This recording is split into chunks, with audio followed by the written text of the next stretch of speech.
ओ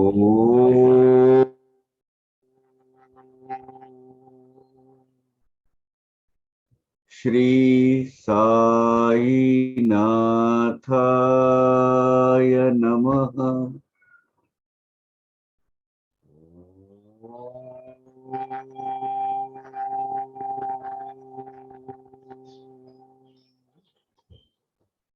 श्री साई नाथाय नमः। Om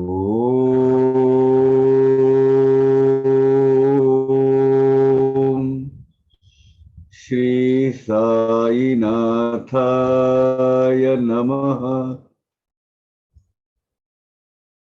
Om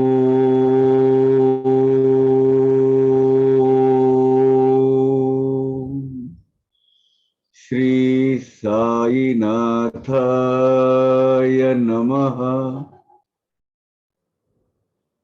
Om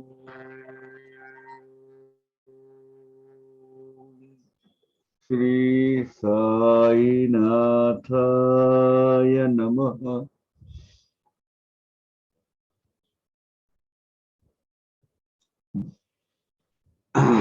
Shall we start? Yes, Kaka. Now, these two people who came from Goa territory to meet Baba, and Baba narrated their own stories to them, as if it happened in Baba's life. When Madhavrao Shama interrogated them, this is not Baba's story, because we know Baba had been here and he never went to coastal area of Goa, etc. And he was not having 30,000 rupees up till now. So how can his whole treasure will be stolen? So it has got some relevance with you. So the one person, he said, yes, पहली जो story है वो मेरे बारे में घटित हो गई है।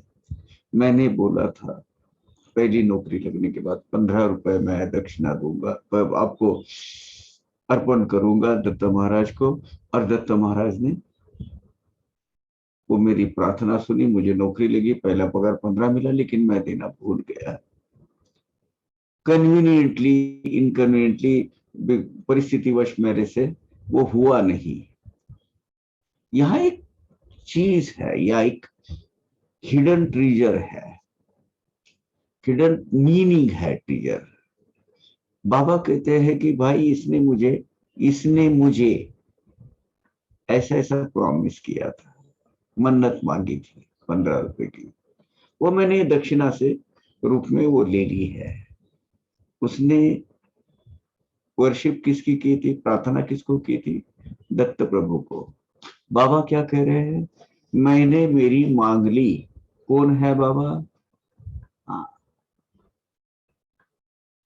आद्य, ये तो मतलब प्रूव हो गया है, मतलब बाबा ये साक्षात दत्त गुरु है। क्योंकि दत्त गुरु महाराज का जो दूसरा अवतार है श्री वल्लभ, उसके बाद श्रीपाद लगाते हैं, जितने भी आगे के हैं श्रीपाद श्री वल्लभ स्वामी, उन्होंने जो अपना आत्मचरित्र लिखा है, या उनका चरित्र, आत्मचरित्र ने लिखा है, उनका चरित्र चित्रण शंकर भट्ट ने किया है, उसमें क्लियर कट लिखा है, आगे चलकर मैं मध्य भारत में धिशिला नगरी में यवन के रूप में प्रकट होगा, मेरा नाम साई बाबा होगा, क्लियर। उनके इर्द गिर्द जो लोग थे, जैसे वो श्री बाकी के, उनके भी नाम लिखे हैं उन्होंने, कि ये रहेगा, ये वो रहेगा, वो रहेगा, ये रहेगा। बट सृष्टि के नियम को ओपन नहीं करना था, उनका रहस्य खुला नहीं करना था, इसके लिए उनके 33rd जनरेशन बोले तो इसका पब्लिकेशन करेगा, उसके पहले पब्लिश होगा नहीं। And that happened. Please go through the चरित्र, श्रीपाद श्री वल्लभ स्वामी चरित्र, एंड यू विल फाइंड बाबा का ओरिजिन। ओके, बाबा का ओरिजिन यहां भी वही जताया बाबा ने। इसने मुझे 15 रुपए देगा बोला था, मन्नत मांगी थी उसकी, हमने मनीषा उसकी फुलफिल की और वो भूल गया। दूसरा, वो 30,000 रुपए चोरी होने की जो बात कथा बाबा ने कही, उसका रिलीवेंस अभी वो दूसरे आदमी के साथ हुई है। वहां से हम स्टार्ट कर रहे हैं। स्टैंजा 72, ओवी 72, चैप्टर 36। पुढे मग तो दुसरा पाहुणा, म्हणे माझ्याही पटल्या खुणा, परिसा करीतो समग्र कथना, येईल येईल श्रवणा उल्लास। वो आज दूसरा जो आदमी खाना खाने के बाद माधुरवाणी जो पूछा तो बोले, हाँ मैं भी मेरी आप बीती कहता हूँ। बाबा ने जो अभी कथा सुनाई वो चोरी होने की, वो मेरे ही बारे में घटित हुई है, मेरे जीवन में जीवन की घटना है वो। लेकिन हम उधर गोवा के पहली बार बाबा को मिले हैं, बाबा को पूरा डिटेल मालूम है। 35 वर्षाचा माझा ब्राह्मण, निरालस आणि विश्वासू पूर्ण, दुर्दैवे बुद्धि भ्रंश होऊन करीतो हरण मम ठेवा। अब मेरे घर में पूजा पाठ के लिए वगैरह सब करने के लिए एक उपाध्याय रखा था, उपाध्याय। वो ब्राह्मण था, 35 साल की उम्र थी उसकी, बहुत निरालस था, विश्वास पात्र था, लेकिन कौन जाने कैसे उसकी बुद्धि भ्रष्ट हो गई और उसने मेरे घर में चोरी कर दी। माझिया घराच्या भिंतीत पडताळ आहे बसविले आत, तेथील चिरा सारोनी अलगद, वाढेले नकळत छिद्रतया। अब मेरे घर की दीवार में एक, जैसे साई अपने द्वारका में निम्बर है ना, ठीक उसी तरह, लेकिन उसको डोर क्लोज करने की सुविधा, उसको फड़ताल बोलते हैं। उसको मैंने ऐसा एक फड़ताल था, उसको बाजू का पत्थर निकाल के, चिराए ने पत्थर एक निकाल के उसने सुराग लगाया, सेंध लगाया, और सेंध लगा के उसने सुराग लगाया और सुराग में से सुराग गिराया उधर, और उसमें से मेरा जितना भी द्रव्य था वो चोरी हो गया। बाबावर जे फडताळ वदले, त्यासची त्याने छिद्र पाडिले, तदर्थ भिंतीचे चिरे काढिले, सर्वांनी दिलेले ठेवून, सब सोए हुए है ऐसा देखकर बाबा ने वो जो जो फड़ताल, जो अलमारी है, जो कबर्ड है दीवार के अंदर बनाया हुआ, उसको सुराग लगाया, बाजू का एक पत्थर निकालकर, और सब सोए हुए ऐसा देखकर उसने पैसे चुराए। पुढे बाबा अनिक वदले, रुपये माझे चोरून नेले, तेही चोरून नेले, ते अवघे 27 भरले, उड़के नेले नोटांचे। बाबा ने आगे जो कहा कि मेरा पैसा जो द्रव्य था, जितना भी मेरा संचय था, वो चुरा के लेके गए, वो 100%, 100% सही है। वो ब्राह्मण ने वो मेरा जो नोटों का जो बंडल था वो पूरा सब लेके गया।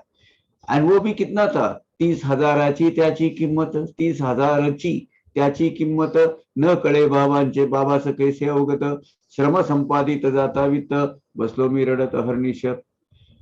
बाबा ने जिसका जिक्र किया, जिसका उल्लेख किया, वो जो रकम 30,000, वो उतनी ही थी, 30,000 ही थी वो पड़ताल में। और बाबा को कैसे ये समझ में आ रहा है, मतलब कैसे बाबा को ज्ञात है, ये हमारे बुद्धि के परे है, आश्चर्य है पूरा। जिंदगी पर कष्ट कर मैंने जो कमाई की थी, वो ऐसी चोरी गई, उसके ऊपर मैं रात दिन बस रोते रहता था, बैठता था।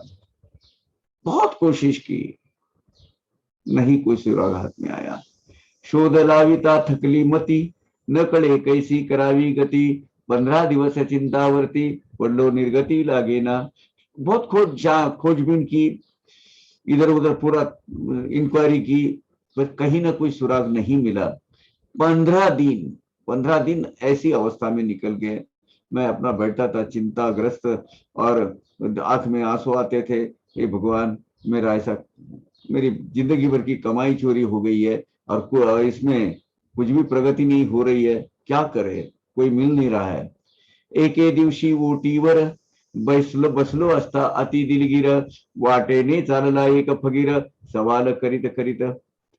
अभी एक दिन 15 दिन, बाबा ने कहा था 15 दिन, वो बराबर 15 दिन ही, 15वें दिन मैं मेरे आंगन के वो चौथरे पे बैठा था, डायस पर, तो चिंता दुरावस्था में था।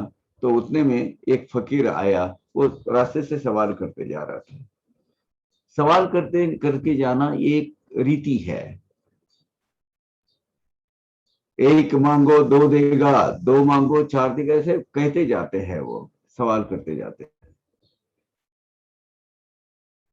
तो वो रास्ते से वो फकीर बाबा जा रहे थे। पाहुनी मद खिन्न वदन, फकीर पुसे खेदाचे कारण, मग मी करिता साध्यंत निवेदन, सांगे निवारण तो मद। मैं बहुत ऐसी दुखी और वो बड़ा चिंतित देखकर वो फकीर मेरे पास आए, और मेरा मायूसी के, मेरे उदासी का कारण पूछे। तब मैं पूछ लिया मुझे उन्होंने, तब मैंने वो फकीर बाबा को मेरे घर में जो चोरी हो गई सविस्तार वृत्तांत उनको कहा कि ऐसा ऐसा घटित हुआ बाबा, और मेरा सब कुछ चले गया। तो वो जो फकीर बाबा ने एक उपाय सुझाया। वो बोले एक काम कर सकता है क्या, और यही मेन है। कोपरगाव तालुक्यास शिर्डी नामक एका गावास, करी साई अवलियावास, करी तयास तू नवस। वो फकीर ने कहा कि कोपरगांव के नजदीक शिरडी नाम का गांव है, वहां साई बाबा नाम के बहुत अधिकारी व्यक्ति अवलिया फकीर रहते हैं, वो उनको तू मन्नत मांग ले, तेरा काम हो जाएगा। आवड तुझी जयावर, तयाचे सेवन वर्ज कर, दर्शन तुमचे हुई तोवर, वर्जिले साचार वदतया। और ठीक एक काम कर, तुझे जो पसंदीदा चीज है, व्यंजन है खाने में, उसका त्याग कर ले। जब तक कि आपका दर्शन नहीं होता, मैं वो व्यंजन लूंगा नहीं। वो तेरा पसंदीदा जो भी प्रकार है खाने का, रोजमर्रा के खाने का, जो तुझे बहुत पसंद है, उसका त्याग करते जब तक कि बाबा के दर्शन नहीं होते। और ऐसा ऐसा संकल्प कर ले, दृढ़ निश्चय कर ले। ऐसे मज फकीरे कथिता, अन्न वर्जिले क्षण न लागता, बदलो बाबा सूर्य मिलता, दर्शन होता से विनते। ऐसा करते ही उन्होंने, कहते ही मैंने क्या किया, अन्न के एक व्यंजन का त्याग कर लिया। और बाबा, जब वो चोरी का धन मिल गया तभी मैं अन्न ग्रहण करेगा, नहीं तो नहीं। तब तक वो जो अन्न का प्रकार है, वो व्यंजन, वो मैं छोड़ दूंगा, नहीं तो नहीं करूंगा, जब मुझे मिलना चाहिए। पुढे एकची पंधरवडा गेला, नकळे काय आले मनाला, आपण होऊन ब्राह्मण आपण होऊन आला, ठेवा दिला मज माझा। 15 दिन पूर्व आगे के बीत गए, और क्या जाने उसको पछतावा हो गया, वो मेरे घर के ब्राह्मण को। वो खुद होकर मेरा धन वापस लेकर आया मेरे पास।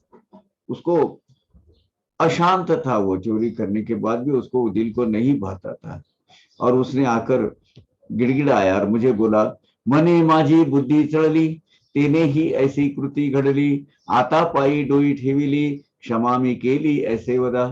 फिर वो ब्राह्मण ने मुझे कहा, मेरी बुद्धि भ्रष्ट हो गई थी, मेरे हाथ से ऐसा नीच कृत्य हो गया, मैं आपकी क्षमा प्रार्थना करता हूँ, मैं आपके पैर पकड़ता हूँ, मुझे क्षमा कर दी है आपने, ऐसा कहो, उसके बाद ही मुझे दिल को शांति पड़ेगी। क्या जाने मेरे हाथ से कैसा ये हो गया। यही है सत असत विवेक बुद्धि। वो चोरी तो कर ली एक ढीले क्षण में, जहां विवेक जागृत नहीं था ऐसे क्षण में उसने काम तो कर लिया, लेकिन जब विवेक बुद्धि जागृत होती तो वो अंदर चूपते रहते, खाती रहती है मन को, मैंने ये गलत किया है, मैंने ये गलत किया है। और ये विवेक बुद्धि यही परमेश्वर है, यही परमात्मा भगवान है। इंसान के हाथ से गलती होना ही नहीं चाहिए, इसीलिए तो भगवान हमेशा यहाँ अपने अंतःकरण में बैठे हुए रहते हैं और अपना प्रत्येक आचार विचार प्रत्येक कृति वो क्या करते हैं, फिल्टर करते रहते हैं। हम वो मानते नहीं ना, हम परमात्मा की आवाज अंदर की अपनी आवाज नहीं मानते, वो किसकी आवाज मानते हैं, मन की आवाज है। मन तो भाई कुछ भी दिल में आया वो किया,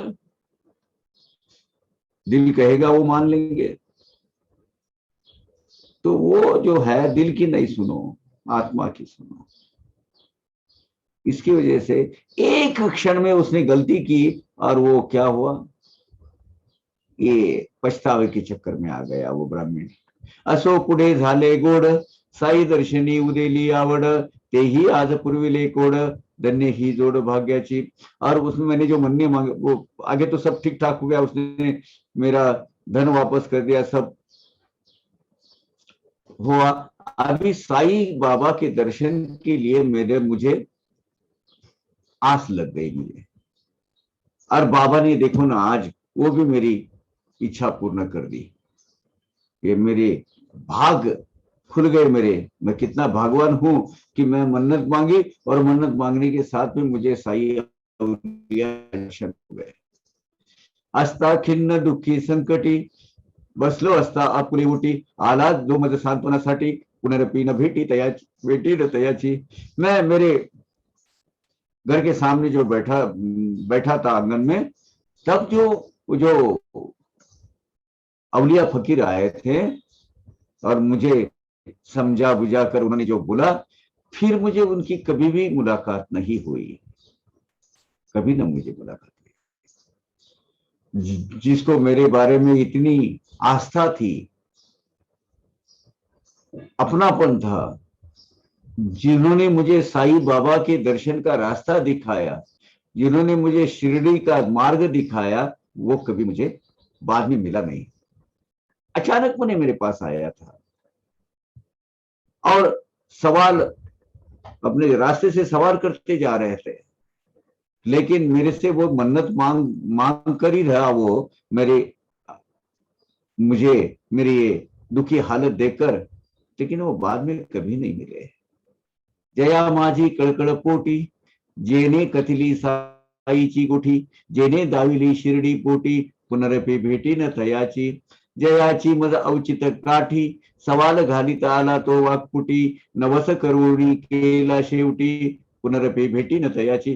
बाद में वो दर्शन नहीं हुए उनके। तोच फकीर वाटे साचा, साईच हा अवलिया तुमचा, लाभ आम्हा निज दर्शनाचा, द्यावयाला अंचावला स्वय। अब मुझे निश्चित रूप से ये विश्वास हो गया है माधवराव जी कि हमें साई दर्शन का लाभ देने के लिए, हमारा उद्धार करने के लिए, हमारे भाग्य का उदय करने के लिए जो प्रयत्न, जो सायास करने वाले थे, वो अवलिया के रूप में, जो मुझे रास्ते से वो फकीर जाते वो गए थे, वो सवाल करने वाले दूजे तीजे कोई नहीं थे, वो साई भगवान ही थे। उन्होंने हमें ये रास्ता दिखाया। ऐसा करते हैं बाबा, अगर बाबा के बन के रहेंगे तो बाबा इस तरह की अनुभूतियां देते रहते हैं। कोणी काही घेऊ लांचावती, मध्ये या दर्शनी इच्छाही नव्हती, फकीर आरंभी की प्रवृत्ति, वित्त प्राप्ति प्रीत्यर्थ। ये मेरा इच्छित प्राप्त करने के लिए, मेरा कुछ हासिल करने के लिए, मेरी मनोकामना पूरी करने के लिए भक्तगण शिरडी में जाते हैं। वो अगर फकीर ने मुझे नहीं कहा होता तो मुझे शिरडी आने की और बाबा के दर्शन लेने की इच्छा भी नहीं होती, है ना। मुझे मेरा धन वापस मिले, इसीलिए ही साईं भगवान ने ये सब प्रति सृष्टि निर्माण कर वो लीला का निर्माण किया, और मुझे मेरा धन तो वापस कर ही लिया, लेकिन मुझे साईं दर्शन के सुनहरे क्षण का लाभ भी मुझे प्राप्त करवा दिया। ते ही वित्त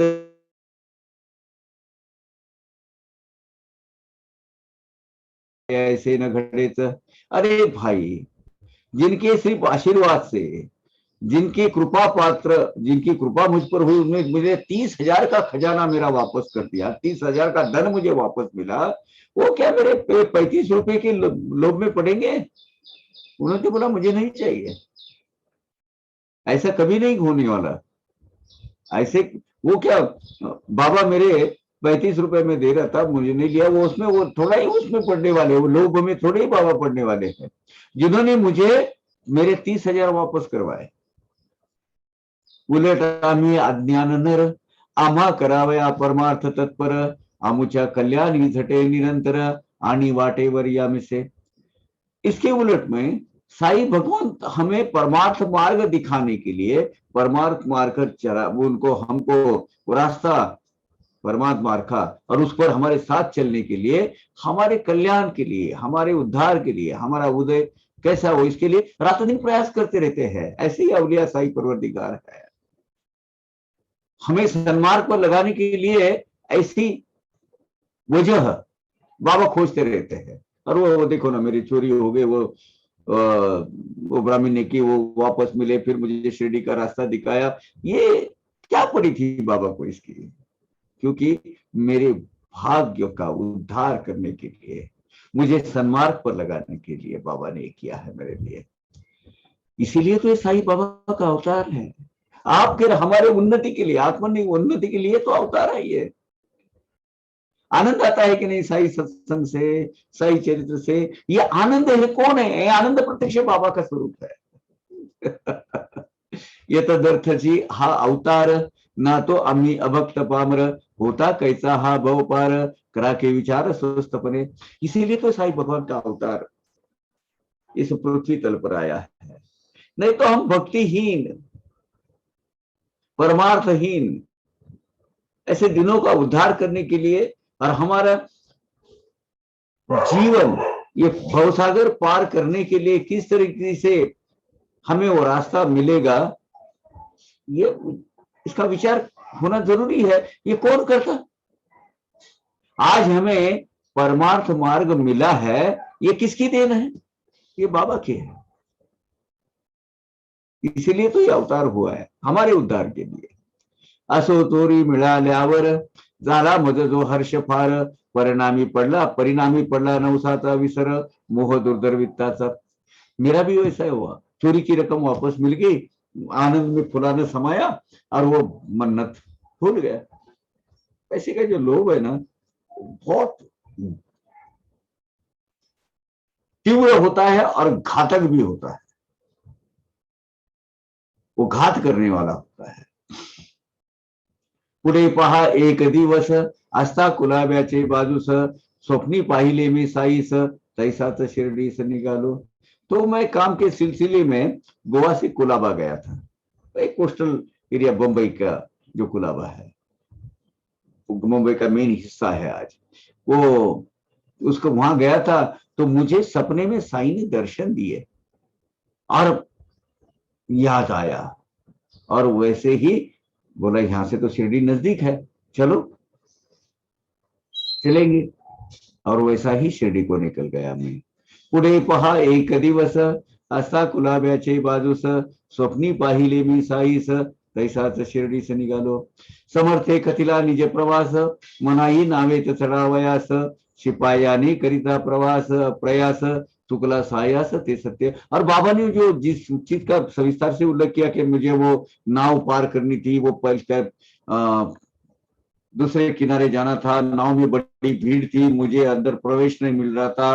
वो एक सिपाही ने मेरी मतलब सिफारिश की और मेरे लिए वो जगह मिलवा, उसने मुझे प्राप्त करवा दी। नाव के अंदर मुझे बिठाया और दूसरे किनारे पे छोड़ दिया। वो भी 100% सही है, 100% सही है। मेरा नाव में जो प्रवास हुआ और जगह की कमी की वजह से मुझे वहां जो प्रवेश नहीं मिल रहा था, और एक सिपाही अचानक वहां आया, उसको क्या सूझा मालूम नहीं, मुझे उसने उसका नाव जो नौका नावाडी था, वो जो सेलर वो पहचानत का था, उसने बोला कि लो इनको ले लो, और मुझे ऐसी इस तरह जगह मिली। ये भी यानी मेरी जो शिरडी में जाने के जो प्रवास है, प्रवास में आने वाली जो अड़चने हैं, वो भी बाबा दूर कर रहे थे। या तो सर्व माझ्या अडचणी पाहतो जेव्हा नावेच्या ठिकाणी, खरेच एक सिपाही कोणी करी मंडळी माझ्यासाठी। अब मुझे नाव में प्रवास करने का था, तो उसमें वो जो गुलजन वो तकलीफ आ गई, अड़चन आ गई, तो मैं वो नौका के पास पहुंच गया, तो सही में एक सिपाही ने मेरे लिए वो नावाडी को, वो जो सेलर है, उसको अजीजी करके मुझे अंदर बिठा लिया। तेव्हाच नावेचा अधिकारी आरंभी जरी मज अधिकारी, देवनी मज वाव नावेवरी केले आभारी मजतेने। वो आरंभी, आरंभ में जो नाव का जो इंचार्ज है, वो मना करता मुझे लेने के लिए, नहीं, लेकिन वो जब वो सिपाही ने बोला तो मुझे उसने ले लिया। ये भी किसकी किमया है, ये किसका किसका किसकी करनी है ये। अगर जो अधिकारी मुझे पहले ही धुतकार दिया था, उसने नहीं नहीं नहीं रिजेक्ट कर दिया था, लेकिन सिपाही ने कहने के बाद मुझे अंदर मिला, वो सिपाही भी किसका स्वरूप हो सकता है। सिपाही ही अगदी अनोळखी मने याची माझी ओळखी, मनोनी आम्हा कोणी न रोखी, बैसलो मुखी नावे सुखी नावे। और वो सिपाही जो है, और मेरी कोई जान पहचानत नहीं, अचानक वो वहां आया हुआ था, और लेकिन मेरी इनकी पहचानत है ऐसा बता के वो सिपाही ने मुझे अंदर प्रवेश दिलाया नौका के अंदर। ऐसे ही नावेची वार्ता, तैसीच ती सिपायाची कथा, आम्हा संबंधे घडली असता, घेती निज माथा साई है। वो नाव, वो सिपाही, मेरा प्रवास, ये सब जो कथा बाबा जो बोल रहे थे कि मैं उनके बारे में घटित हुई है, नहीं, वो मेरे जीवन में घटित हुई है। शिरडी आने के पहले ही मुझे रास्ते में ये अनुभूति प्राप्त हुई है, और बाबा ने वो सब हमें बड़ी बारीकी से हमें जताया, ये हुआ है करके।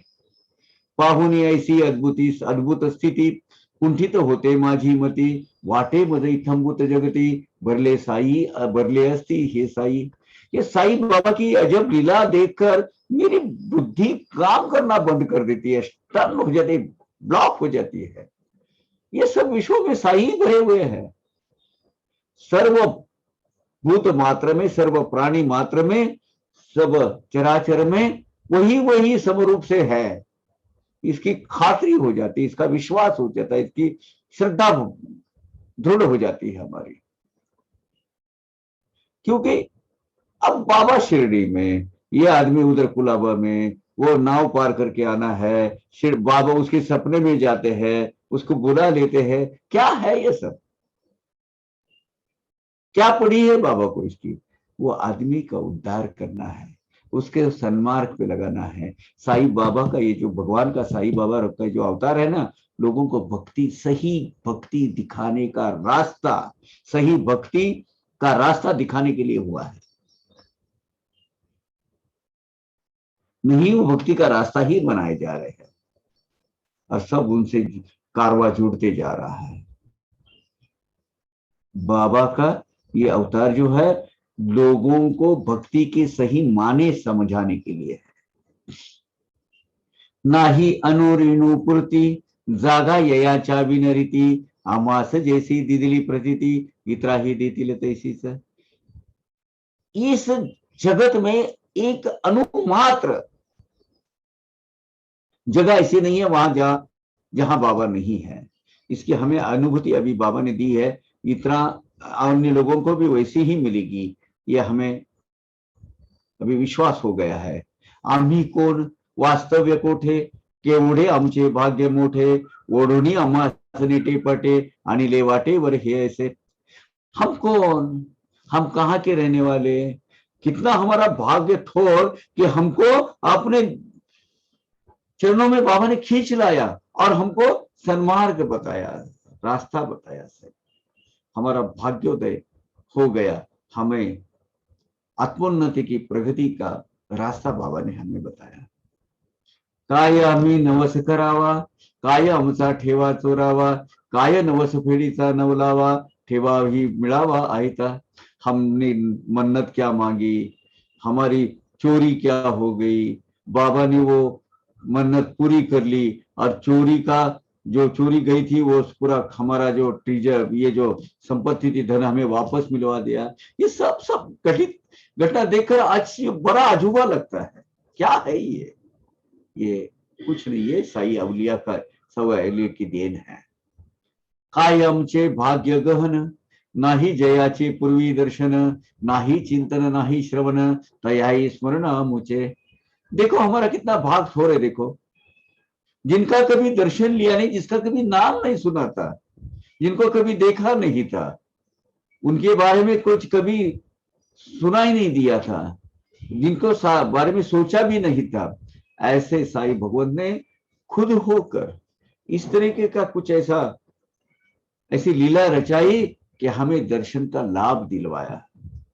इसी का हमें आश्चर्य इसी बात का हो रहा है। हम गोवा के और बाबा का नाम वगैरह कुछ नहीं मालूम सब, और वहां देखो फकीर का आना, उन्होंने बताना, फिर मेरे गुलाबों में आना, और मुझे मेरे मन्नत की भूल पड़ना, और फिर बाबा का सपने में आके सपना दृष्टांत देके आना, और मेरा यहाँ आना, ये मेरा क्या इसमें कॉन्ट्रीब्यूशन है? मुझे इसका कुछ श्रेय नहीं जाता, ये सब बाबा की करनी है। मग तया अंचिया संगतीत वर्षानुवर्षे जे जे विनटत, जे जे अहर्निश तत्पद सेवित, भगवत भक्त थे धन्य। अरे हम कहाँ किधर के रहने वाले, फिर बाबा ने हमको चरणों में लिया और हमें दर्शन दिलवाया। लेकिन जिनकी पूरी उम्र, जिनका पूरा जीवन बाबा के सहवास में जाता है, बाबा के सानिध्य में जाता है, सालों साल जो बाबा के चरणों में उनको रहने का भाग्य मिलता है, जो बाबा की सेवा में रातन दिन जो रत है, व्यस्त है, वो भगवत कितने धन्य हो गए। यही धन्यता हमें प्राप्त करनी है।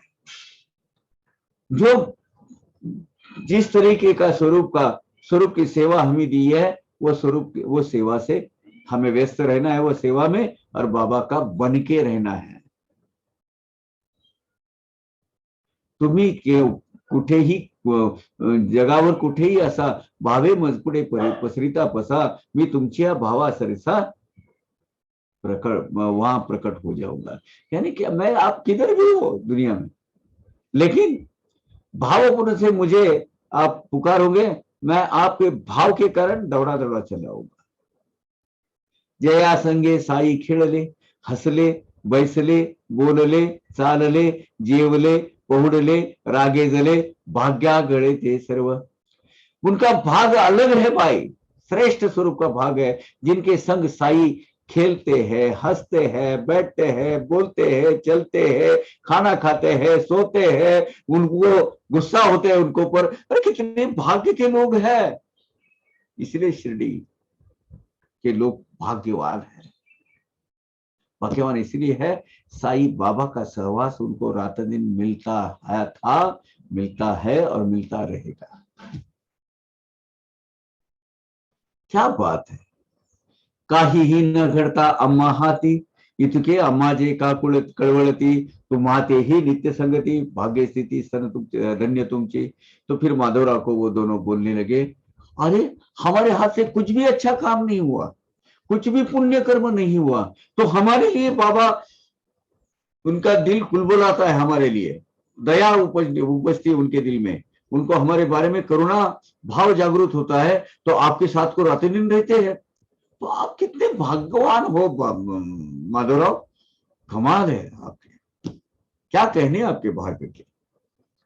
वाटे तुमच्या पुण्यार्जित सत्कृती, धारण करुणी मनुष्याकृती, तुम्हीच परम भाग्यवंती, अनवली ही मूर्ति शिरडीत। ऐसा लगता है कि आपके पूर्व जन्म के पूर्व सुकृत के बल पर, उसके पुण्यायु पर स्वयं भगवान ने मनुष्य का अवतार लिया, और आपके भाग्य का उद्धार करने के लिए ये भगवान स्वयं शिरडी में आकर बैठ गए, बस गए। ये बात सही है। अनंत पुण्याईच्या कोडी, तेने आम्हाला दली शिरडी, वाटे श्री साईंच्या दर्शन परवडी, करावी कुरवंडी सर्वस्वी। अनंत जन्म के पूर्व पुण्याई के बल पर हमें शिरडी के दर्शन का, साई दर्शन का आज लाभ मिल गया है, ऐसा मुझे लगता है। और आप तो रात दिन उनके साथ में हैं। साई समर के दर्शन सुख के लिए हमारा सब जान हाजिर है, और जान निछावर कर दे तो भी कमी है। साई सज्जन सोये अवतार, महावैष्णव सा आचार, ज्ञान द्रुमाचा कोंबची साचार, शोभे हा भास्कर चिदंबरी। ये बहुत अच्छी ऑर्नामेंटल लैंग्वेज है ये। साई सज्जन सोये अवतार, महावैष्णव सा आचार, ज्ञान द्रुमाचा कोंबची साचार। कोंबे ने टेंड्रिल, वो जो अनाज के लिए उगता है। ज्ञान ध्रुव, ज्ञान ध्रुव यानी वृक्ष, ज्ञान का, ज्ञान रूपी वृक्ष का जो वो टेंड्रिल आता है, वो कोम फूटता है, वही है बाबा।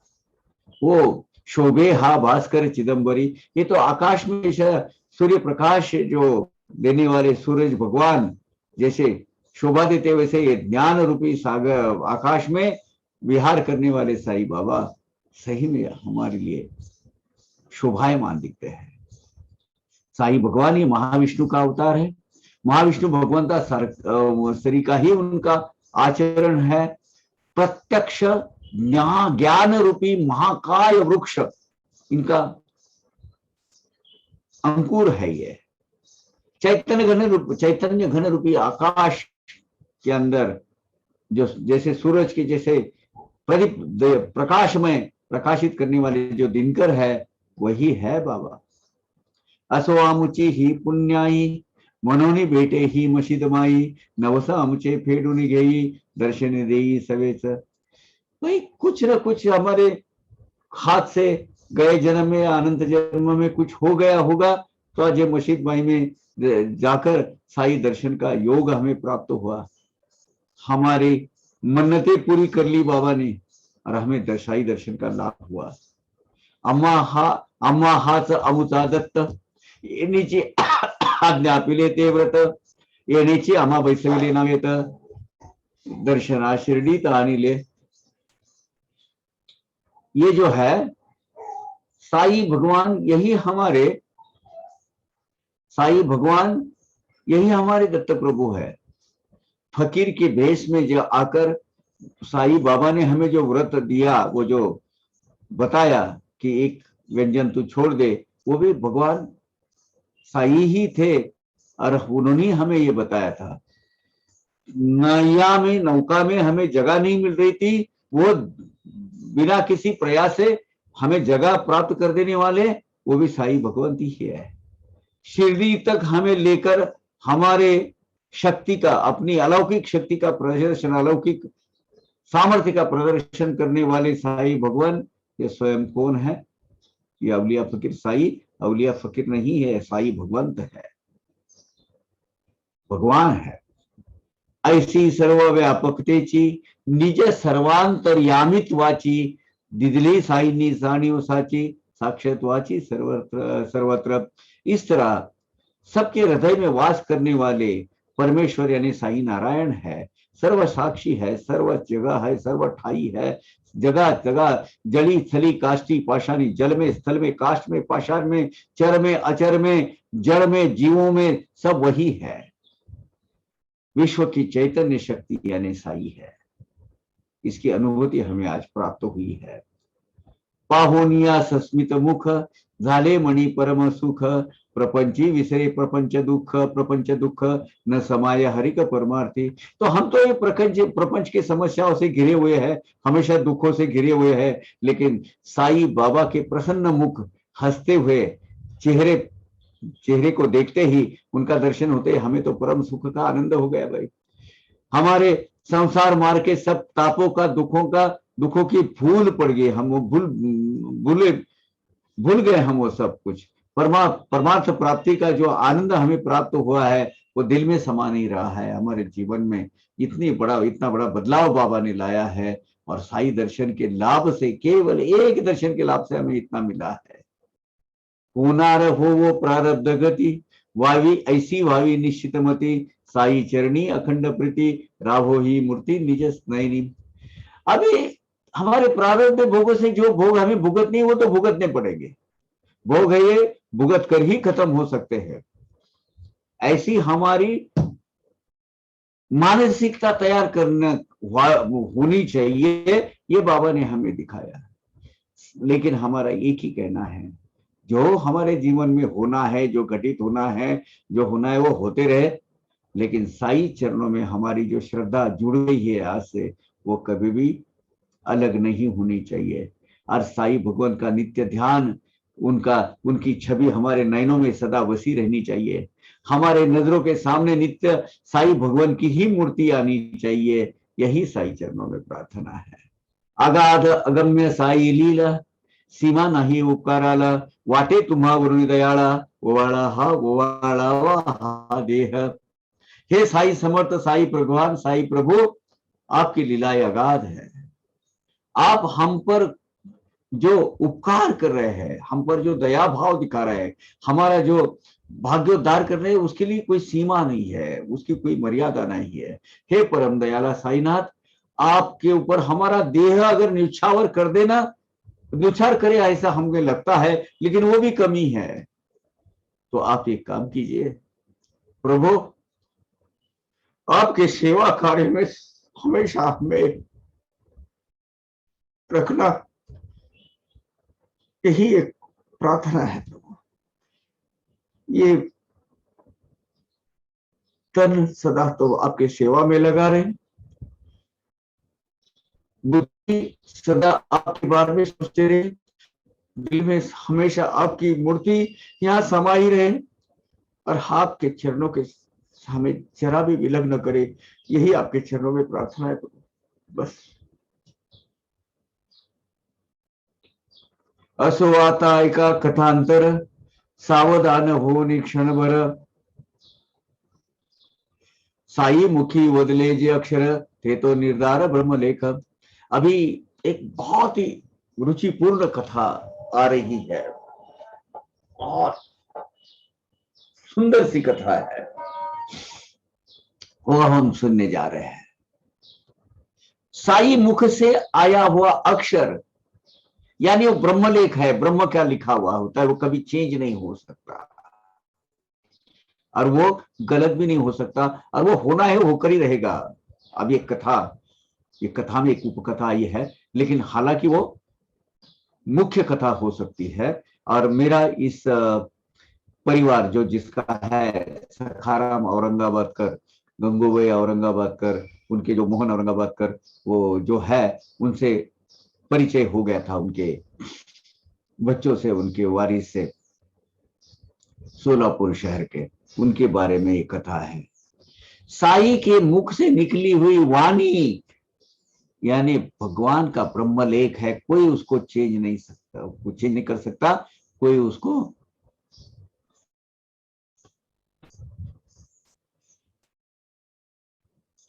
उसको अबाधित है, त्रिकालाबाधित सत्य है, वो यूनिवर्सल ट्रूथ है। सखाराम औरंगाबाद कर, निवास स्थान सोलापुर शहर, पुत्र संताना लगे आतुर, पातले कलत्र शिरडीत।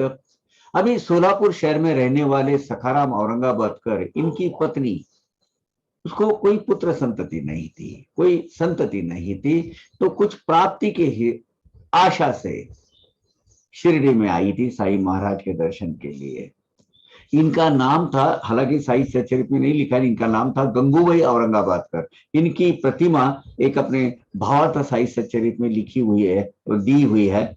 उनके लड़के की भी दी है, विश्वनाथ औरंगाबादकर, उसका भी आगे आगे उल्लेख जो है ना, अंदर रामा बाहर रामा सपने में सोवत सीतारामा 19वें अध्याय आया था, वो उसकी भी दी हुई है। साई बाबा संत पवित्र, ऐकुनी त्याचे अगाध चरित्र, सोये घेऊनी सापत्न पुत्र, आली सत्पात्र दर्शन। साईनाथ की लीला अगाध है, उनकी कीर्ति उनके कानों पर गई कि शिरडी में ऐसे ऐसे महान अवलिया अधिकारी व्यक्ति है।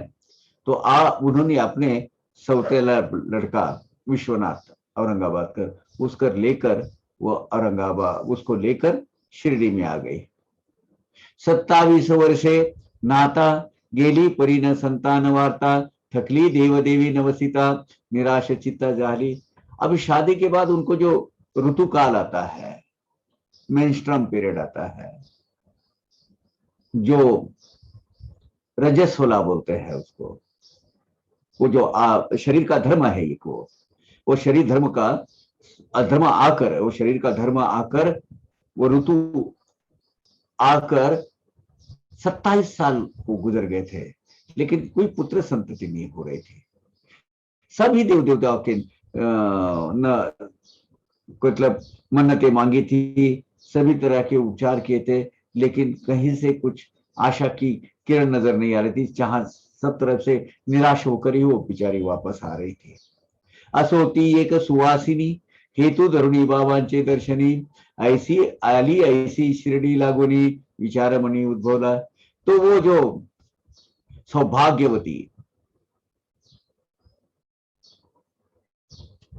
गंगूबाई औरंगाबाद कर कुछ संतान मिले, उसको प्राप्त करने के हेतु से शिरडी में आ गई। अब बाबा का ऐसा है कि मस्जिद भाई में सब जगह घेरे हुए भक्तों से, अब ये तो बड़ी नाजुक विषय है, मुंह से बोल भी नहीं सकते हैं। बाबा सदा भक्त जन वेष्टित, कैसे मज सापडती निवांत, कैसे कथी जेल माझे रदगत, मनोनी सचिंत जाहरी। बाबा हमेशा भक्तों से घिरे हुए रहते थे। तो बाबा के निवांत क्षण, जब मैं और बाबा ही रहेंगे, ऐसा कब मुझे, मतलब मेरे मन की जो इच्छा है बाबा को मैं व्यक्त करने के लिए, अकेलेपन होना बहुत जरूरी है, कोई आजू बाजू में न हो, क्योंकि ये जो विषय है, विषय बोल नहीं सकते। इसलिए वो चिंतित हो गई थी कि बाबा ये अकेले 2-3 अक्षर कब मिलेगी मुझे। उघडे आंगण बाबा भूती सदा भक्तगण, कैसा मिळेल निवांत क्षण, आर्त निवेदन भावया। अब बाबा तो, एक तो मस्जिद भाई खुली, भक्तों का आना जाना तांता लगा रहता था, सबको मुक्त प्रवेश है वहां। और मेरे मन की जो भावना है, मेरे मन की जो आस है, मुझे बाबा को कहनी है, लेकिन वो कैसे कहूं, चार सब जगह सबके सामने नहीं कह सकती ना। एक तो मैं औरत जात, ऊपर से ये मेरा एक दिल का दुखड़ा है, ये मुझे बाबा को बताना है, ये अब कैसे करूं। ती आणि तिचा सूत नाम जयाचे विश्वनाथ, राहिले 2 महीनेपर्यंत सेवा करीत बाबाची। देखिए वो और उसका सौतेला बेटा विश्वनाथ औरंगाबाद कर, ये 2 महीने तक वहां रहे बाबा की सेवा करते हुए, सुनहरा मौका ढूंढने के लिए कि एक मुझे वो अकेला अकेले कुछ क्षण मेरे दिल की बात कहने के लिए मुझे मिलना चाहिए। एकदा माधव रावा विनवनी, विश्वनाथ अथवा कोणी, बाबा पासी नाही पाऊनी, करीती कामनी कामिनी थी परिसा। अब उन्होंने क्या किया, माधवराव को प्रार्थना की, देखो मेरा लड़का विश्वनाथ और कोई भी भक्त नजदीक ना हो, ऐसा एक मौका मुझे मिलना चाहिए। मैं आपको हाथ जोड़कर प्रार्थना करती हूँ, मुझे बाबा की भेंट दिला दो, अकेले में एकांत में मुझे बाबा को मिलना, सुने मेरी बात। इस हिसाब से तुम्ही तरी पाहुनी अवसर, माझ्या मनीचे हे हार्द, पाहुनी बाबा शांत स्थिर, घाला की कानावर तयाचे। ऐसे निवांत क्षण में आप बाबा के कान पर ये बात डालो ना कि मेरी विनती है, मुझे ऐसे निवांत क्षण प्राप्त करवा दीजिएगा, बहुत आभारी रहूंगी आपकी। तेही जेव्हा असती एकले, नाही भक्त परिवारे वेढिले, तेव्हाच की हे सांगा वहिले, कोणी न ऐकले जाय असे। और बाबा के पास कोई अन्य भक्त न हो, कोई किसको सुनाई न दे, ऐसा वक्त देखकर बाबा के कान पर ही मेरी बात डाल दीजिए आप माधवराव, प्लीज करो कुछ ऐसा। मैं 2 महीने से यहाँ यही अवसर प्राप्त हो इसके लिए सायास कर रही हूं। माधवराव प्रत्युत्तर करीती, मशीद ही तो कधी न रीती, कोणी ना कोणी दर्शनार्थी येतची असती निरंतरी। मस्जिद भाई में हमेशा भक्तों का आना जाना रहता है, यहां तो ये मिलना बहुत मुश्किल है। क्योंकि हमेशा बाबा के दर्शन के लिए आते हैं, आने वाले जाते हैं, हमेशा भक्तों का वो दरबार, और शिवाय बाबा का दरबार में तो सबके लिए खुला है। बाबांचा साईंचा हा दरबार खुला, येथे मज्जाव नाही कुणाला, तथापि ठेवी तो सांगरी तुझला, आणखी खुलासा या ध्यानी। एक काम करो, बाबा का दरबार तो सबके लिए खुला है, इसको कोई भी किसी को मना नहीं कर सकते, किसी को जाने के लिए मना नहीं करते, किसी को आने के लिए मना नहीं सकते। लेकिन ये बात हो सकती है, तू ध्यान से सुन ले, कब ये मौका प्राप्त हो सकता है मैं बताता हूं तुझे, ध्यान से सुन ले। ये शायद ऐसा हो सकता है, प्रयत्न करणे माझे काम, यश दाता मंगल धाम, अंती तोची देईल आराम, चिंतेचा होईल। वो सबका मंगल करने वाला, सबकी चिंता हरण करने वाला, वो प्रदाता और शाश्वत सुख प्रदान करने वाला नारायण, साई नारायण है। वो प्रयत्न कोशिश करना मेरा काम है, उसको यश न देना ये उनके हाथ में है। चलो कोशिश करके देख लेते हैं। एक काम करतो तू एक काम कर, तू मात्र बैस हाई घेऊन हाती, नारळ एक आणि उदबत्ती, सभा मंडपी दगडावरती, बाबा जीव बैसती ते आयुष्यमान वैश्वंत भगवंत। ही गाडी येते आता, त्याला ते नवीन बिल द्या। तू एक काम कर, मस्जिद के प्रांगण में वो जो दीवार है ना, वो दीवार पे एक नारियल हाथ में लेके बैठ जा और अगरबत्ती लेके बैठ जा, वो पत्थर के ऊपर, बाबा का पत्थर नहीं, अलग वो दीवार के ऊपर जो पत्थर है उसमें बैठे रहे। बाबा खाना खाने को जब बैठते हैं ना, तो तू वहां एक नारियल और एक अगरबत्ती लेकर बैठ जाओ। ये काम कर रहा तुम्हें। मग मी भोजन झाल्यावरती, पाहिन जेव्हा आनंदित वृत्ती, खुनावीन की तुझ प्रति, तेव्हाच वरती यावेत वा। फिर बाबा के खाना हो गया ना, ये जो दोपहर को जो सब भक्तों के साथ में जो खाना होता है, तब क्या करना तुम्हें, बाबा का मूड देखकर, कभी गुस्से में हो ये हो तो नहीं, लेकिन एक देखकर मैं तुझे इशारा करूंगा, तब तो इमीडिएटली वहां आ जाना। वो एक मौका होता है, सब जन जाते हैं हाथ पैर धोने के लिए, बाबा भी उठते, ठीक उसी तरह इमीडिएटली तू जैसे ही इशारा करूंगा तू आ जाना वहां। असो ऐसे करिता करिता, प्राप्त घडीचा योग येता, एकदा साईचे भोजन उरकता, पातळी उचिता ती संधी। ऐसा मौके का इंतजार करते रहे, और वो जो अवसर है, अवसर एक बार ऐसा सुनहरा मौका प्राप्त हुआ, और साई बाबा का भोजन दोपहर का खत्म होते ही ऐसा एक अवसर प्राप्त हुआ, क्योंकि बाबा उठकर अपने हाथ धोने के लिए आते हैं, और साई श्यामा उनको वस्त्र देते हाथ पोंछने के लिए, और आनंद वातावरण का मूड देखकर ये ऐसा अवसर एक प्राप्त हुआ। तो क्या किया, बाबा आपुले साई आपुले हस्तधुता, माधवराव वस्त्राने पुसता, आनंद वृत्ती मध्ये आनंद वृत्तीमध्ये असता, ते काय करीतात पावाय।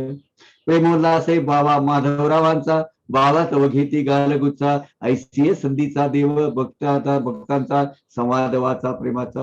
अब प्रेम भाव से बाबा अपना खाना खाकर उठ गए, वो हाथ पर माधवराव पानी डालते हैं, वो हाथ धोते हैं, फिर माधवराव वस्त्र देते हैं, पूछते हैं। सख्य भक्ति है उनकी, एक दूसरे के बहुत बहुत करीबी रिश्ते हैं माधवराव के और बाबा के, गहरे दोस्त है, सख्य भक्ति है। भक्ति की नवविधा भक्ति की 8वीं पायरी है वो। ऐसे लोगों को बहुत 1-2-3 जन्मों में आगे सदगति प्राप्त हो जाती है। तो उतने में हाथ उन्होंने कपड़ा लिया, वस्त्र दिया, वो पोंछ लिया, और बाबा को वो जैसे ये लेते ना, ऐसा किया उन्होंने माधवराव को, बाबा को गलगुच्चा बोलते उसको, ऐसा पकड़ लिया प्रेम भाव से। अब उनका बीच में क्या संवाद हुआ वो देख लीजिए। माधवराव विनय संपन्न, परिरागाचा आवानून, विनोदी म्हणती बाबा लागून, हे काय लक्षण बरेगा। माधवराव को तो ये बड़ा अंदर से तो बड़ा प्रसन्न हो रहे थे, प्रेम भाव जागृत हुआ था उनका। बाबा का इतना मुझ पर ख्याल है, किसको वो जो बाबा ने यहाँ जो कहा पकड़ा, वही उनको बहुत ही बहुत ही मन को भाया था वो। अंतर अंदर से बहुत सुखी हो गए थे वो। लेकिन बाबा के बारे में बाबा की जगह उनकी बहुत प्रगाढ़ शक्ति क्या थी, श्रद्धा थी। लेकिन बाबा के ऊपर झूठा झूठा राग बोल के, बाबा क्या है, आपको शोभा देता है क्या, है आपको ऐसे करना चाहिए क्या, ऐसा क्या नटखट भगवान हमें नहीं चाहिए भाई, जो हमारा गालगुच्चा लेता है और हमको क्या बोलते हैं, हम क्या तेरे कुछ देने लगते हैं, हम इतना तेरे से नजदीकी है तो ऐसा करना चाहिए क्या, झूठा झूठा। न लगे ऐसा देव खट्याळ, गाल गुच्चे जो घेये प्रबळ, आम्ही काय तुझे उशाळ, सर्गीचे फळते काय। अब ये जो हुआ है वो तो प्रेम भरा संवाद चालू है, लेकिन आगे चल के बाबा ने एक विश्व का रहस्य बताया है दोनों के बारे में। तब बाबा प्रत्युत्तर देत, कधी अवक्या 72 पिढीत, लावी लारे म्या तुझ हात, असे का स्मरत पावरे है। मैंने गाल में पकड़ा तुझे, बाबा बोल रहे, मेरे तेरे गाल को पकड़ा तो बड़ा गुस्सा हो रहा है। लास्ट 72 पीढ़ी में, 72 72 जनरेशन में मैंने कभी हाथ लगाया, हाँ जरा देख, सोच वाला, याद कर, कभी कभी कभी तुझे ऐसा किया, गुस्सा करता है मुझ पर। ये बोलते बोलते एक बोल गए कि श्यामा और बाबा 72 जनरेशन से एक साथ में थे। एक इसमें तो कहा है कि काका साहब दीक्षित, श्यामा, ये बाकी के लोग हैं ना, नाना साहब वगैरह सब एक ही मोहल्ले में आजू बाजू में रहते थे, पड़ोसी पड़ोसी। बाबा ने कहा एक जगह उल्लेख, क्या है ये, बाबा ने विश्व का एक सहज भाव से एक गुपित जो रहस्य है वो उजागर किया है। 72 जन्मों से माधवराव जीवात्मा की, वो माधवराव नाम के वो जीवात्मा है, उसके शुद्धिकरण की प्रक्रिया चालू है। और साई भगवंत का, साई अवतार में जो भगवंत का सखा बनकर रहने की जो सर्वोच्च भक्ति माधवराव से जो घटित हुई है, वो जो है, यानी देखिए प्यूरिफिकेशन कैसे होते जाता है। बाबा का और माधवराव का सहवास जो है 72 जनरेशन से चलते आ रहा है उनका सहवास, और धीरे धीरे धीरे धीरे उनको आत्मा की प्रगति होती जा रही है। विशेष का ये है कि माधवराव इससे मुक्त नहीं होना चाहते, वो तो बाबा के साथ में रहना चाहते हैं। भक्ति की अगली अगली श्रृंखला क्या है, अगली पायदान क्या है, मुक्ति, मोक्ष, आत्मनिवेदन, यानी दास्य सख्य आत्मनिवेदन। अभी सख्य भक्ति चालू है माधवराव की, आगे का तो बस बाबा के अस्तित्व विलीन कर देना है। लेकिन बाबा के बारे में आगे क्या कहते हैं माधवराव, वो मुक्ति नहीं चाहते, वो बाबा का सखा बनकर ही रहना चाहते हैं। वो ध्यान से सुनिएगा, इस मानसिकता से आप आगे सुनेंगे ना तो आपको पता चल जाएगा कि बाबा क्या कहना चाहते हैं, माधवराव क्या कहना चाहते हैं और बाबा का उनका रिलेशन क्या है। तो वह बोलती, माधवराव आम्हा पाहिजे ऐसा देव, देईल जो भुके सदैव, मिठाई अभिनव खावया। तो माधवराव क्या, उसके ऊपर माधवराव ने क्या जवाब दिया सुनिए। अरे भाई हमको तो ऐसा भगवान चाहिए, हमको भूख लगी कि खाने को मिलेगा, मिठाई, मिठाई यानी क्या, सुख समाधान, हमको मिठाई स्वरूप सुख समाधान देने वाला तुझा मान, अथवा स्वर्गलोकीचे विमान, जागो तुझे पायी ईमान, इतकी सदान देई मज। बहुत बड़ी चीज मांगी है भगवान माधवराव ने। अरे तू हमको जो ओहदा देता है, जो आदर्भाव का स्टेटस देता है, जो हमें एक स्थान देता है, ये जो है इसमें हमें नहीं है। हमें जो मान सम्मान मिलता है हमें नहीं चाहिए। तेरा वो स्वर्ग में लेके जाने वाला जो विमान है वो भी हमें नहीं चाहिए बाबा। हमें क्या चाहिए देवा, तेरा हमें क्या चाहिए, तेरे चरणों में हमारी निष्ठा हमेशा जागरूक रहे, इतना ही दान हमारे पल्लों में डाल दे। आपके प्रेम भाव से हम प्रफुल्लित हो जाते हैं, आनंदित हो जाते हैं। वो आपका जो प्रेम है वो हमको हम तक पहुंचने की, हमें वो सहने की, हमें समा जाने की क्षमता हमें दे दे प्रभु। हमें तेरे से कुछ नहीं चाहिए, ना तेरे से मुक्ति चाहिए, ना तेरे से मोक्ष चाहिए, हमें बस तेरे चरणों में जगह दे दे। तेरे प्यार के सदा भूखे हम रहे, तेरे सेवा भाव में लगे रहे। तब वो बाबा बोलो लागले बोलो, इथं दर्थची मी येथे आलो, इथं दर्थची मी येथे आलो, तुम्हास खाऊ घालू लागलो, लागला लोलो मध्ये तुमचा, लोलो याने लला, याने प्रेम भाव जागृत हुआ, हमें तुझा लड़ा लागला बोलतात। आस लग गई तुमको, अरे पूरे पर श्यामा इसलिए तो मैं यहाँ आया हूँ, मेरा अवतार मैं किस लिए शिरडी में आया हूँ, आपको खाना खाना खिलाता हूँ, आपका पोषण करता हूँ, आपका लोभ हो गया मुझे, आपकी आदत हो गई है मुझे, आपकी सेवा मैं भी नहीं सकता रे, इसलिए तो मैं यहाँ आया है। इतुके होता कठड्या पासी, बाबा बैसता निजासनासी, माधवराव करीती खुनसी, बाई निज कार्य असी सावध। इतना होके वो हाथ पर पहुंच के अपने आसन में बाबा बैठ गए। इतने में माधवराव ने मुड़ देते का बाबा का अच्छा है, बुला लिया उसको।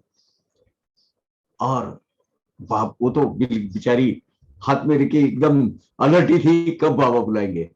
खून होताच तात्काळ उठली, लगबगीने पायऱ्या चढली, बाबांची सन्मुख आली, नम्र झाली सविनय। वो माधवराव ने इशारा करते ही सौभाग्यवती औरंगाबाद कर वो भगिनी इमीडिएटली आकर मस्जिद बाई की पायरी चढ़कर बाबा के सामने विनम्रता से बैठ गए और उन्होंने बाबा के चरणों में वो जो हाथ में जो श्रीफल था वो अर्पण कर दिया। तात्काल चरणी अर्पिले श्रीफळ, वंदिले मग शरण कमळ, बाबांनी निज हस्ते तो नारळ, हानितला सबळ कठड्यावरी। फिर औरंगाबाद कर वो जो माता थी उन्होंने बाबा के चरणों में श्रीफल दिया, बाबा के चरण कमल छुए और बाबा ने वो नारियल लिया और वो जो कटरा है ना बाजू में जहां वो टेक्कर बाबा बैठे थे उसको थोड़ा सा ऐसा टकटकाया, बोले और बोले, और देखो मतलब लैंग्वेज कैसी बढ़िया है कि बाबा जानते हैं ये नारियल का क्या किस लिए आया है और किधर है, ये इसको क्या चाहिए ये भगिनी को, और श्यामा किस लिए ये उनकी जो क्या बोलते सिफारिश कर रहे हैं। म्हणती श्यामा हा काय म्हणतो, नारळ फारची रे गुडगुडतो, श्यामा मगती संधी साधतो, काय वदतो बाबा सब। फिर बोलते श्यामा ये नारियल का क्या कहना है, बड़ा आदमी गुड़गुड़ा रहा है। श्यामा ने वो मौके का फायदा उठाया और बाबा को बोलते रहे, बोले बाबा जैसा नारियल गुड़गुड़ा रहा है ठीक उसी तरह बाई के मन में जो इच्छा है वो भी ऐसी पूरी हो, उसके मन में जो चल रहा है वो आपके चरणों में उसकी भक्ति दृढ़ हो। और जो ये नारियल का कहना है तो आप तो जान लिए है माता को क्या चाहिए, ठीक उसी तरह उनके पेट में ऐसा ही नारियल गुड़गुड़ाना चाहिए, आवाज करना चाहिए। जरा उनको प्रेम भाव से देख लो उनके तरफ। यहाँ विश्रांति लेते हैं 15 मिनट की, सॉरी 5 मिनट की। You are doing penance, you see. And Ishwar Bhakti, any Ishwar Bhakti, there is a penance is required. Now penance, the best way of penance is to sacrifice what you like the best. That is the easiest way of penance, although difficult. But this is what one has to do. So Baba's teaching is, you see, life is like that. You cannot go on expecting that all goody life all the time. So there has to be all kinds of activities in your life which will teach you the right type of lessons. You see. So, doing penance is a good thing. There is nothing wrong in that. And that Goa man story is, you see, by doing that penance, it also gives you peace of mind. Most important thing in life is you must have peace of mind. So, by doing any sacrifice, you do get a peace of mind.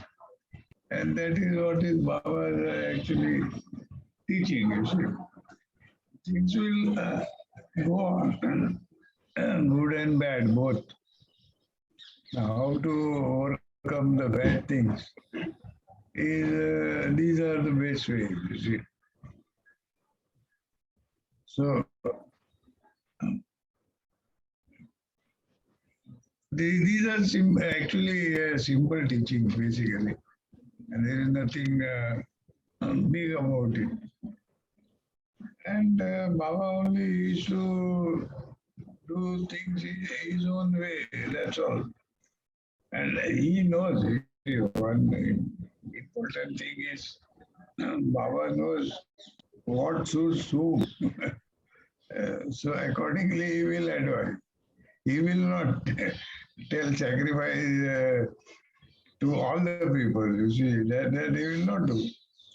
But specific people, knowing their whatever nature, their nature is such that they must do these things, so they will get a better deal, and that is what Baba knows.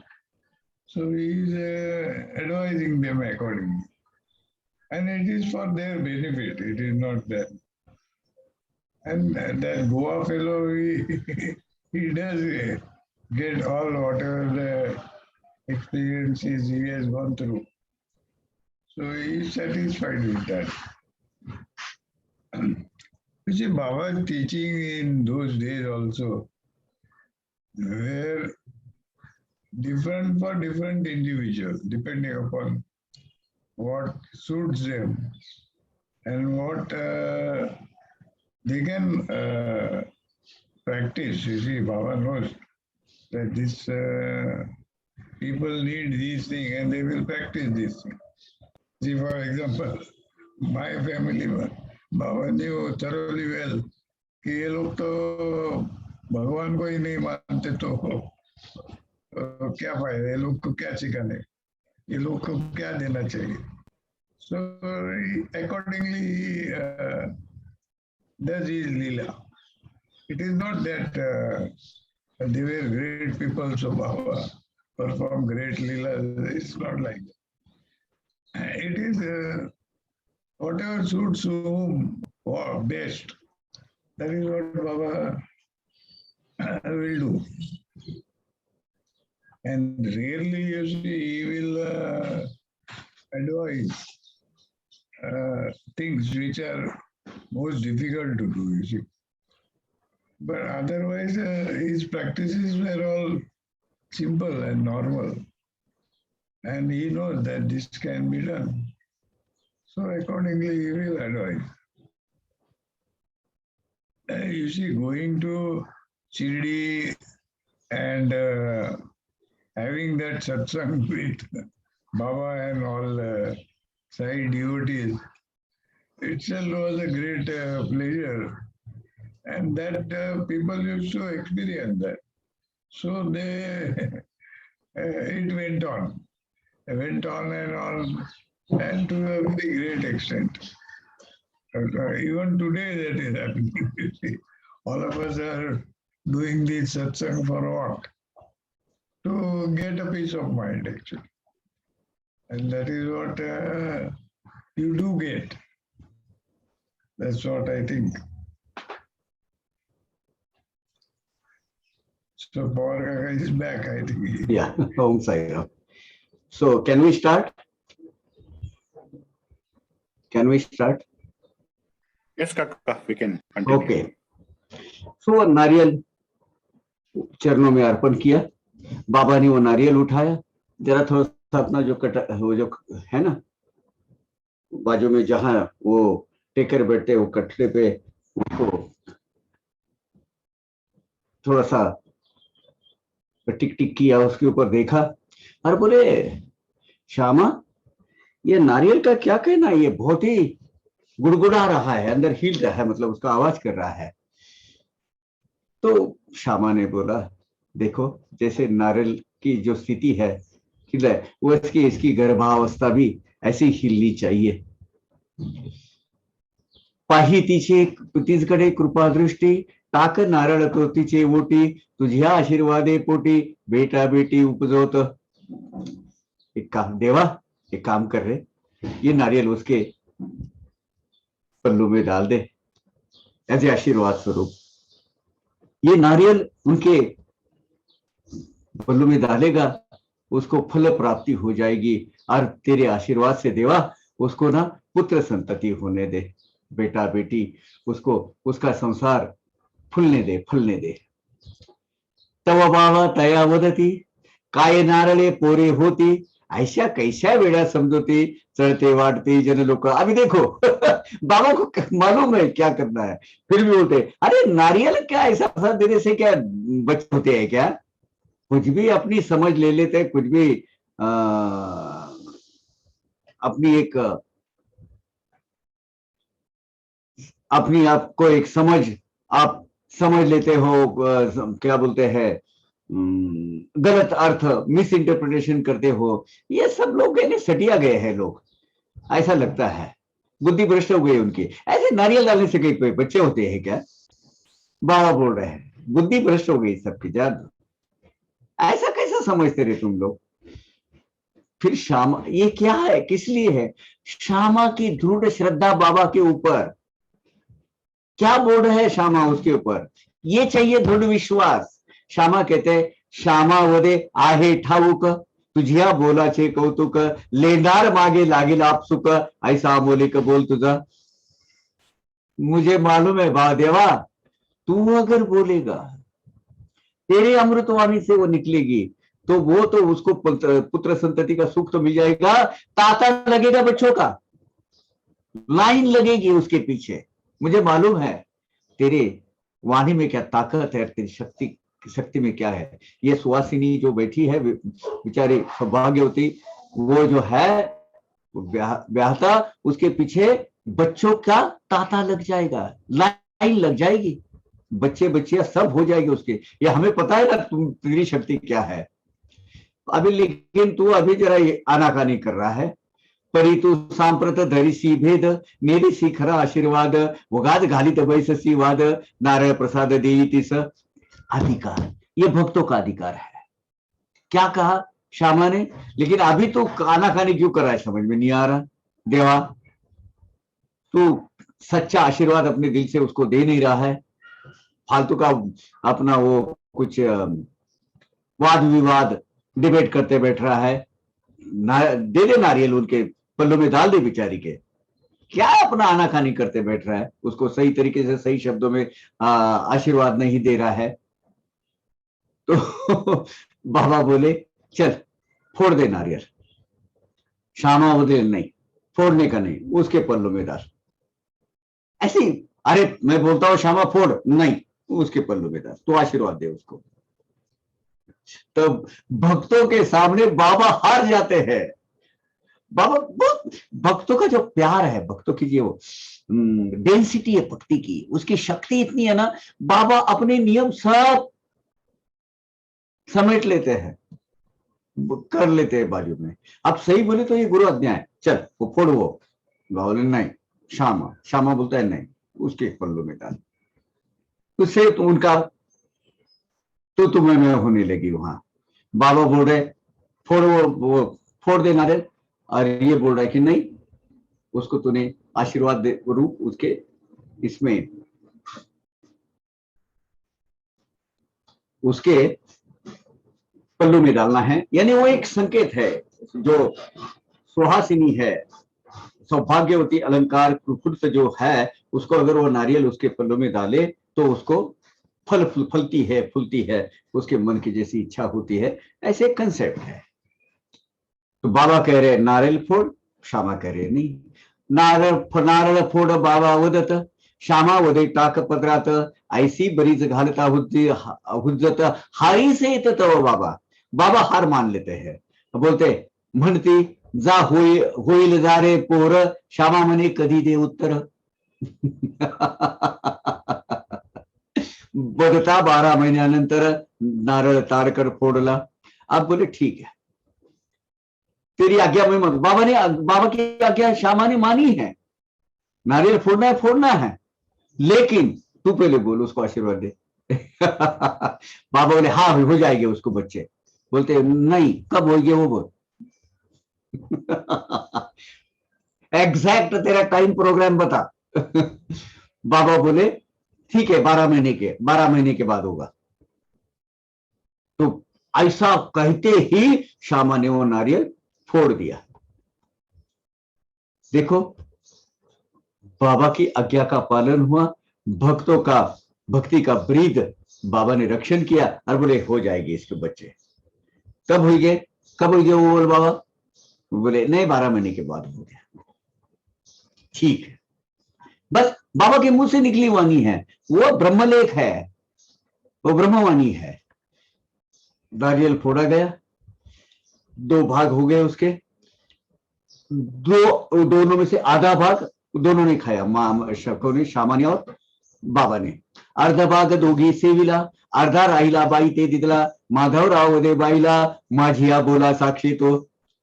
देख मां, मेरे बाबा ने जो कहा है और तू और मैं यहाँ साक्षी है, ये आधा भाग दोनों ने खाया।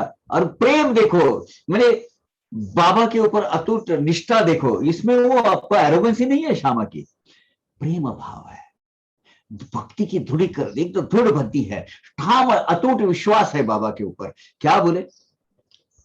अर्धा भाग दोघी सेविला, अर्धा राहिला बाई ते दिदला, माधवराव दे बाईला, माझिया बोला तू साक्षी। देख बाबा ने क्या कहा है, तू साक्षीदार है उसकी। हाँ, तेरी साक्ष है। बाई तुझ आजपासून 12 महिने नव्हता पूर्ण, झाले नाही पोटे संतान, काय मी करीन ते परिस। देख बाबा के बोल कैसे सच्चे होते हैं। बाबा ने तो कहा 12 महीने के बाद, 12 महीने के अंदर ही तुझे पुत्र संतति प्राप्त होगी। अगर तेरे पुत्र संतति नहीं हुई, बाबा के बोल झूठे निकले, तो मैं क्या करूंगा देख ले।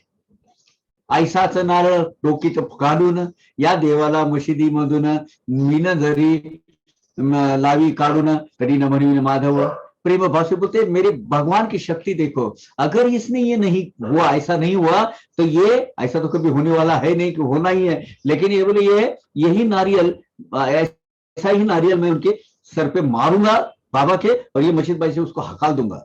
देख मैं भक्त हूं, और मेरी भी तू बात सुन ले।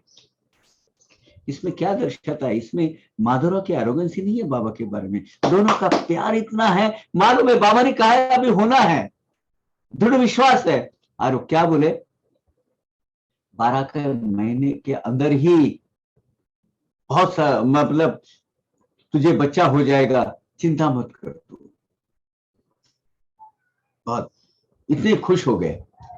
ऐसा देवन मशिदीत, ठेवू देणार वदी तो खचित, येईल वेळी याची प्रचित, निर्धार निश्चित हा मान। अगर ये बाबा के बोल सही नहीं निकले, तो ऐसे कुछ भी काम न, मतलब बिना काम का, जो जिसके बोल सच नहीं निकलते हैं, इसमें मजीद भाई को हम रहने नहीं देंगे। तुझे टाइम पर इसकी प्रतीति आएगी, इसकी अनुभूति आएगी। बाबा ने अभी कहा है, तो मेरा निर्धार पक्का है, तो निश्चित मान तुझे होगा। अब ये दोनों से बाबा के माधुरा के बारे में गलत संदेश जाने का आशंका, यानी पॉसिबिलिटी है। ये बाबा के बारे में ये एरोगेंसी नहीं है, ये गलत अर्थ निकालना नहीं है इसमें से, क्योंकि इस पर चिंतन होना आवश्यक है। बाबा के बोल पर दुर्दम में विश्वास है श्यामा का, और बोले देख मेरे बाबा की वाणी सब ठीक होती है, और नहीं होती है तो इनको हकाल देंगे यहाँ से, कभी होना ही नहीं है वो तो पता है उनको। और लेकिन प्रगाढ़ श्रद्धा बाबा के बोलो पर, इसीलिए तो बोलते हैं बाबा तेरे मुंह से बोल, देवा तेरे मुंह से, तुम्हारे मुंह से बोलो, ये इसको होगा। एक बार तू बोल दिया तो फिर हो गया। यानी भगवान की मतलब इस दुनिया की कोई भी शक्ति उसको टाल नहीं सकती, ये विश्वास है। ऐसे मृता आश्वासन बाई मनी सुखायमान, पायी घालो लोटांगण गेली स्वस्थ मन निज ग्रामा। ऐसा मजबूत आश्वासन, आशीर्वाद पूर्ण बोल बाबा के मिलने के बाद औरंगाबाद कर शांत चित्त से, बड़े तृप्त भाव से सोलापुर को, अपने गांव को गई।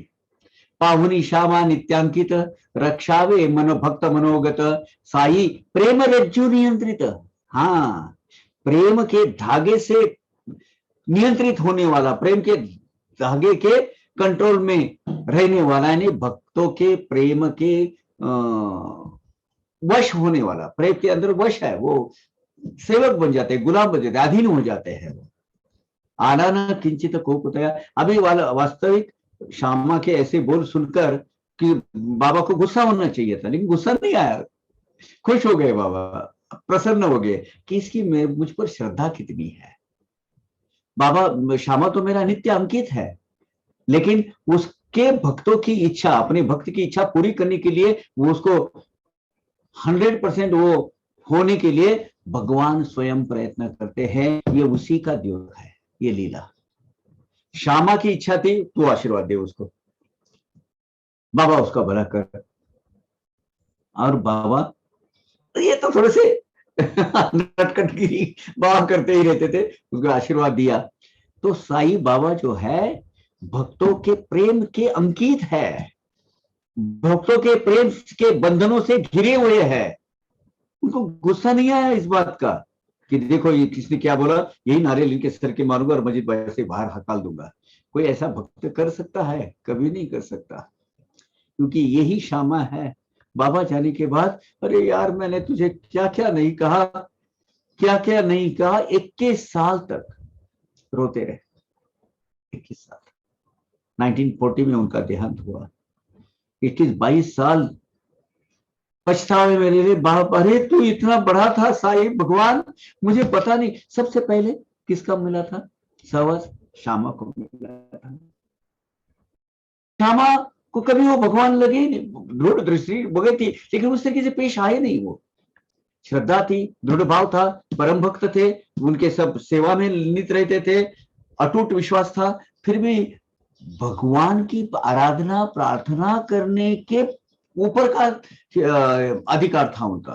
बाबा के वो सख्य भक्त थे, सखा थे। जैसे कृष्णा के अर्जुन कृष्णा के थे, वैसे श्यामा माधव इसके थे, माधव साईं बाबा के थे, माधवराव। तो उनको वो पछतावा था, अरे मुझे तेरा महत्व पता ही नहीं चला। पछतावे में मैंने 21 साल निकाले हैं। हमेशा रोते थे, मुझे बोलते थे बाबा मैंने क्या किया। अरे तो इतना बड़ा भगवान का अवतार था ये, मुझे सब कुछ समझ में रियलाइज हुआ ही नहीं कभी। यही भगवान क्या करते हैं, अपने ही किए ऊपर हासिल करते हैं। भंडारा डूंगर, भंडारा जो पर्वत है, तो वो तुकाराम महाराज, संत तुकाराम महाराज वहां ध्यान धारणा के लिए बैठते थे। तो उनकी जो मिसेस है अवली, हालांकि भगवान को गाली गलौज देने वाली, ये ना ये कलमोये ने मेरा क्या किया, मेरे संसार की वाट लगा दी, मेरे पति का संसार के ऊपर से ध्यान इसने विचलित कर लिया। बहुत गाली देती थी विठोबा को, पंडरी के विठोबा को, जिनके भक्त थे तुकाराम महाराज। तो एक बार उनको खाना पीना खाना चाहिए, करना चाहिए, उसका देखभाल करनी चाहिए। तो उनकी बाबा तुकाराम महाराज की देखभाल करने के लिए एक संरक्षण कवच अवली के रूप में, उनकी धर्मपत्नी के रूप में भगवान ने स्वयं खड़ा किया था। वो तो बहुत अधिक अंदर जाके, भंडारा डूंगर यहाँ से नजदीक है, पुणे से बस 10 किलोमीटर पर वो है, उसके ऊपर वो बैठते थे। तो ये बेचारी अपना पानी का एक गगरिया, वो मटका और खाना बिना लेकर ढूंढते रहती थी कहाँ बैठे कहाँ बैठे कहाँ बैठे। जाते जाते एक बार इतना बड़ा नुकीला कांटा चुभ गया उसमें, दिल तिलमल आया उसका, बहुत दर्द होने लगा उसको, बहुत दर्द होने लगा, बहुत ने पेन होने लगा उसको। इतने में भगवान ने एक बूढ़े एक बूढ़े आदमी का देहाती का रूप दिया, उसके पास आए। अरे बेटा काय झालं रे, क्या हुआ भाई? तो बोले काटा। तो क्यों ये जंगल में इधर उधर घूमती है? तो बोले जाना पड़ेगा बाबा, हमारा ये यड़ा